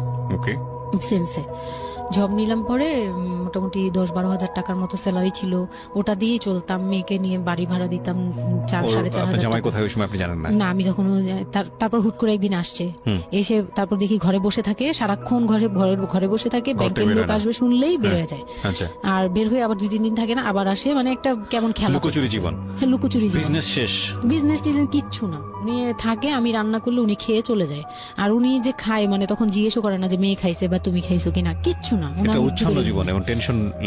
কেমন জানি মানে একটা মানে পশু টাইপের হয়ে গেছিল, মানে বলতে গেলে গরু ছাগল যেরকম থাকে ওরকম। সে আসে যায় ব্যাস, এই পর্যন্ত। তো সে একটা টিভি কিনছিল আমার বিয়ের পরের থেকে, সে কোনো কিছু কিনে নাই, একটা টিভি কিনছিল। লাস্ট মানে যে ছোট লোকি পানাটা করছে সে, যেদিন আমার সাথে, আমি তো তার সাথে ঝগড়াও যেতাম না, তর্কেও যেতাম না, কোনো ধরনের ইয়েতেই যেতাম না। মানে ওই লোকটা এরপরে যে লাস্ট কাজটা করলো, যেটার উপর থেকে মানে পুরোপুরি মন থেকে উঠে গেল, যে একটা টিভি ছাড়া তার ঘরে কোনো কিছু কেনা ছিল না, সব আমার করা। মানে আমার গহনা গাটি বলেন, যাই বলেন ছিল, যাই ছিল টুকিটাকি সব আমার নিজের করা। শুধু ওই টিভিটা সে কিনছিল নিজের টাকায়। সে যাওয়ার সময় মানে একদিন চিল্লাচিল্লি করলাম, মানে আমি আর সহ্য করতে পারছিলাম না, যে প্রত্যেক রাতে আসি, আমি ডাল ভাত যাই রান্না করি, অনেক সময় দেখা যায় ডালও নাই, চাল আছে শুধু, একটা ডিম নিয়ে আসছি, ভাজছি, ভেজে নিয়ে সামনে বসছি, সে খেয়ে উঠে গেল। মানে আমি আর আমার মেয়ে না খাওয়া, বাচ্চাটার জন্য সে মানে এরকম টাইপের, মানে নেশাখোররাও এর চেয়ে ভালো। আমার মনে হয় যে একটা এডিক্ট হলেও সেও চিন্তা করবে যে আমার বাচ্চাটা খাইছে, তো তার মধ্যে এই ফিলটা নাই। তো আমার একদম বিরক্ত হয়ে গেলাম এক পর্যায়ে। তারপর আমি বললাম যে আপনি আর কত এরকম করবেন, আপনি এরকম কেন শুরু করছেন, আপনি কি চান আসলে, আমাদের কাছে কি চান? তারপর সে বলতেছে যে আমার বোন আসছে, আমার বোনকে বলতেছে যে আমি নষ্ট হয়ে গেছি, আমি কি করে টাকা আনি, হ্যান ত্যান। বুঝতে পেরেছি, মানে শেষ সম্বল আর কি, যা বলার আর কি। হ্যাঁ, পরে আমি তো আর আমার বোনও খেপছে, আমার বোন জামাইও খুব রাগাল। হ্যাঁ, আপনারা আসলে ওরে ইয়া করতেছেন, লাই দিচ্ছেন, এই সেই উল্টাপাল্টা কথা বলে টলে সে চলে গেল। চলে যাওয়ার সময় সে টিভিটা হাতে করে নিয়ে গেছে, বিক্রি করে দিবে। হ্যাঁ, আমি আমার জিনিস নিয়ে গেলাম, আমি যা যা নিয়েছি সেগুলো নিয়ে গেছি। তো আমি সবচেয়ে মানে খারাপ লাগছে জিনিসটা, যে এতটা ছোট লোকের সাথে আমি ছিলাম এতটা বছর। তখন আমার মনে হয়েছে যে এরকম একটা ছোট মনের মানুষের সাথে আমি এত বছর ছিলাম, এটা বলতে লজ্জা হয়। এই যে গেছে সেই লোকটা আর আসে নাই। তো আমার মামা যেটা বললো যে তোমাদের আসলে এইভাবে ঝুলে থাকলে, তখন তো 2 বছরের মতো প্রায় আমরা সেপারেটেড, মানে আলাদা থাকি। সে চলে গেছে 2 বছরের মতো হয়ে গেছে। তো বলতেছে 2 বছর পর এসে, এই যে আজকে বললো এই কথা, আবার যে 1 বছর পর এসে আরেকটা ঝামেলা করবে না, এমন কোনো কথা নাই। আর আমার মামা তখন আমাকে বলতেছিল তোমাকে আমরা একটা বিয়ে দিব, তোমার এখনো ওই বয়স আছে, এই সেই। আমি তো তখন একবারই না, আমি বিয়েটি আর করতেই পারবো না, আমার মেয়ে আমি বড় করবো, এটাই আমার টার্গেট। তো তারা বলতেছে আচ্ছা ঠিক আছে, বিয়ে করো বা না করো, তোমার এইটার একটা সাইড করা দরকার। তুমি নিজ থেকে, ওর কাছ থেকে এমনিতেও কিছু পাবা না, উনিতেও কিছু পাবা না, তুমি নিজ থেকে একটা ডিসিশনে চলে ওর কাছ থেকে ডিটাচ হওয়া আগে, যাতে ওর তোমার উপর কোনো দায়িত্ব না থাকে, অধিকার না থাকে। তখন গিয়ে মানে যে গার্জিয়ানরা বিয়ে দিয়েছিল তারাই একসাথে বসে আমাকে ডিভোর্সের করে দেয়। হ্যাঁ, ওকে। তো ডিভোর্স করার পর you feel bad for this, like আপনি ডিভোর্স দিয়ে দিচ্ছেন, ও মানুষটার প্রতি কোনো মায়া বা না, বিন্দু মাত্র না। আমার কেন জানি এটা ফিল হয়নি, আমি নিজেও জানি না। সবাই বলে ডিভোর্সের সময়টা নাকি খুব, কিন্তু আমার কাছে মনে হচ্ছিল যে না, এটা একটা ভালো সমাধান। আমার তখন মনে হয় যে আরো আগেই বের হয়ে আসা ছিল। ফাইন, এবার আমার কিছু কোশ্চেন আছে, খুব শর্টকাটে আমি অনুষ্ঠানটা শেষ করবো। তারপরে রিয়েলাইজেশনের জায়গা থেকে আমার যারা লিসনার আছে তারা শুনলেই বুঝতে পারবেন যে আসলে স্টোরিটা কেন আমরা প্রচার করলাম। আপনি তো এখন কোনো না কোনো জব করছেন, আপনার সন্তানের খরচ ভরণ পোষণ আপনিই দেন, এবং আমি জানি যে আপনার একটা স্বপ্ন আছে নিশ্চয়ই, এবং আপনি কোনোভাবেই চাইবেন না যে আপনার মেয়ে, আপনি যে অবস্থাটা ফেস করছেন সেটা আপনার মেয়ে ফেস করুন। এবং আমার কেন জানি মনে হচ্ছে যে আপনাদের গল্পটা শুনে যে আপনার মেয়ে আপনার খুব ভালো একজন বন্ধু, সবকিছু মিলিয়ে। ওকে, সো এই একটা কথা, সৃষ্টিকর্তা কখনোই কোনো মানুষকে কমপ্লিটলি আনহ্যাপি করে না, কমপ্লিটলি হ্যাপি করে না। হ্যাঁ, আপনার এই কষ্টময় জীবনের মধ্যেও আপনাকে আল্লাহ একটা বেস্ট গিফট দিয়ে দিয়েছেন, সেটা হচ্ছে আপনার সন্তান। কিন্তু আমরা যদি একটু অন্যভাবে দেখি গল্পটাকে, যে ঘটনাটা ওর জীবনে ঘটে গেছে, প্রতিনিয়ত ঘটে গেছে, আপনি এই সমাজের জায়গা থেকে যদি আবার চিন্তা করেন ওর লাইফটা কিন্তু একটা স্পটলেস লাইফ না। ও যখন সেকেন্ড একটা সম্পর্কে যাবে, সেই সম্পর্কটা একটা স্বাভাবিক সম্পর্কের জায়গা থেকে ও চিন্তা করতে পারবে না। এবং ওকে যখন একটা মানুষ নিজের জীবনে নিতে যাবে সম্পর্কের বাইরে এসে, তখন একটা জিনিস চিন্তা করবে যে ওর একটা পাস্ট লাইফ আছে, ওর একটা মেয়ে আছে। মেয়ের বয়স কত বছর চলছে? 12 বছর চলছে। এবং ওর বয়স যেখানে, আপনার কত? 21? আমার হচ্ছে 27। সো ওর প্রায় ওর বয়সের অর্ধেক বয়সের 2-3 বছর কম হবে। যাই হোক, তো এই যে ব্যাপারটা, এগুলো খুব ভালো চোখে দেখে না, দেখবে না, খুব স্বাভাবিক। হয়তো কোনো ব্যক্তি মানুষ দেখলেও দেখতে পারে, কিন্তু যখন পরিবারের জায়গা থেকে আসবে এই সম্বন্ধটা, তখন কোনোভাবেই পরিবারের অন্য লোকজন এটাকে কোশ্চেনেবল, মানে কোশ্চেনের জায়গা থেকে এটা ছাড় দেবে না। তাহলে দেখুন, ওর জীবনের বিগার লস কিংবা ওর জীবনের যে একটা ভয়ানক রকমের একটা ক্ষতি, পুরো জীবনের মোড়টাকে অন্যদিকে ঘুরিয়ে দেওয়া। যদি একটা নিউট্রাল জায়গা থেকে আমরা চিন্তা করি, একটা মেয়ে তার জীবনটা আসলে কেমন হওয়া উচিত ছিল, সেই জায়গাটা থেকে, তাহলে ওর জীবনটা কোথায় গিয়ে দাঁড়িয়েছে। এবং যদি এভাবেই জীবনটা চলে যায়, তাহলে ওর যে মেয়েটা বড় হচ্ছে, সে মেয়েটা বড় হয়ে একসময় নতুন একটা সংসারে চলে যাবে। যেহেতু সে ছেলে না, সুতরাং তার মার প্রতি দায়িত্বের ব্যাপারটা হয়তো অন্যরকম ভাবে তাকে পালন করতে হবে, সেখানে গিয়ে সে থাকতে পারবে না। তাহলে এই মেয়েটা একসময় বড় হতে হতে হতে হতে হতে এমন একটা জীবনে আসবে, যখন বার্ধক্য চলে আসবে, যখন আশেপাশে কেউ থাকার মতো থাকবে না, তখন এই মেয়েটার জীবনটা, মানে সারাটা জীবনের জন্য তাকে একটা অদৃশ্য জেলে পুরে দেয়া হয়েছে। পরিবার তাকে যে বিয়েটা দিয়েছিল অল্প বয়সে, সেটা পারিবারিক এক ধরনের সিদ্ধান্তের জায়গাটা থেকে সবাই মনে করেছিল এতে মঙ্গল হবে, কিন্তু আলটিমেটলি মঙ্গল তো হয়নি। উল্টো যেটা হয়েছে, সেটা যদি জানতো আগে থেকে, তাহলে কেউ এই মঙ্গলটা করতে চাইতো না। কিন্তু এগুলো কিন্তু একেবারে আমাদের প্রত্যেকটা জায়গা থেকে আমরা কিন্তু সবাই বুঝি যে বয়সের ডিফারেন্স থাকলে কি হতে পারে। ভাই, এটা তো হিন্দি সিরিয়াল না। এখানে একটা অসম বয়সী একটা মেয়ে বা ছেলের বিয়ে হলো, তারপরে দেখা গেল যে স্বাভাবিকভাবে তাদের মধ্যে যেটা হওয়ার কথা সেটা হচ্ছে না, অন্য কিছু হচ্ছে। এই বিষয়গুলো তো আসলে এরকম না। জীবনটা তো আসলে এই ধরনের ড্রামা মেইনটেইন করে না, এটা নাটকের চেয়ে অনেক বেশি নাটকীয়। সুতরাং যারা এই ধরনের কাজ করেন বা কাজ করতে উৎসাহ দেন, তাদেরকে আমরা রিকোয়েস্ট করব যে একটা জীবন ধ্বংস করার জন্য এই রকম অনৈতিক সিদ্ধান্ত যথেষ্ট। অতএব কোনো মেয়ের কিংবা ছেলের মেন্টাল ম্যাচুরিটি, শুধু ফিজিক্যাল ম্যাচুরিটি না, mental maturity which is very very important, মানসিকভাবে পরিপক্ক ফর দ্যাট পার্টিকুলার থিং, মানে ওই যে জিনিসটার জন্য আপনারা তাকে তৈরি করছেন, লাইক সে যদি সংসার করতে চায় বা কোনো কিছু করতে চায়, সেটার জন্য ওই মানুষটা যদি মানসিকভাবে পরিপক্ক না হয়, তাহলে কখনোই তাকে সেই জায়গাটায় ঠেলে দেওয়া উচিত না। এতে দিয়ে আপনি যদি মনে করেন, বিশেষ করে বাবারা অনেক সময় মনে করে, মারা অনেক সময় মনে করে, মেয়ের বিয়ে হলে যাক হাঁপ ছেড়ে বাঁচলাম, এটা একটা ভয়ানক রকমের ভুল সিদ্ধান্ত। কারণ অপাত্রে যদি মেয়ের যা যায়, তাহলে হাঁপ ছেড়ে বাঁচার আসলে কোনো সুযোগ থাকে না। আমার মনে হয় এই লাইনটার সাথে বাংলাদেশের অনেক বাবা মাই পরিচিত। আজকে আমি অনেক কথা বলেছি, আমি আসলে যতটুকু বলেছি এটা অন্তর থেকে বলেছি, এবং নিজের জীবনের অভিজ্ঞতাকেও অনেক সময় এখানে ইনক্লুড করে দিয়েছি, সেটা হয়তো মেনশন করিনি। আমি সবার প্রতি ক্ষমা চেয়ে নিচ্ছি, কারণ আজকে অনেক বেশি ইন্টারাপ্ট করেছি। তবে আমি মনে প্রাণে চাই যে শামীমা আজকের এই জীবন গল্পটা এখানে বললেন, এই শামীমার মতো যারা আছেন তারা জীবনের সুখী হোক, ভালো থাকুক। আর আমি আপনাদেরকে এই কথাটা অনেকবার বলেছি, আজকে আবারও বলছি, যতদিন পর্যন্ত রেডিওতে সুযোগ আছে বলতেই থাকবো, দুটো জিনিস কখনো কম্প্রোমাইজ করবেন না। Never ever compromise this two thing. Number 1 is education, number 2 is career. Never ever sacrifice your career and education. অনেক ভালো থাকুন, আজকের মতো শুভরাত্রি।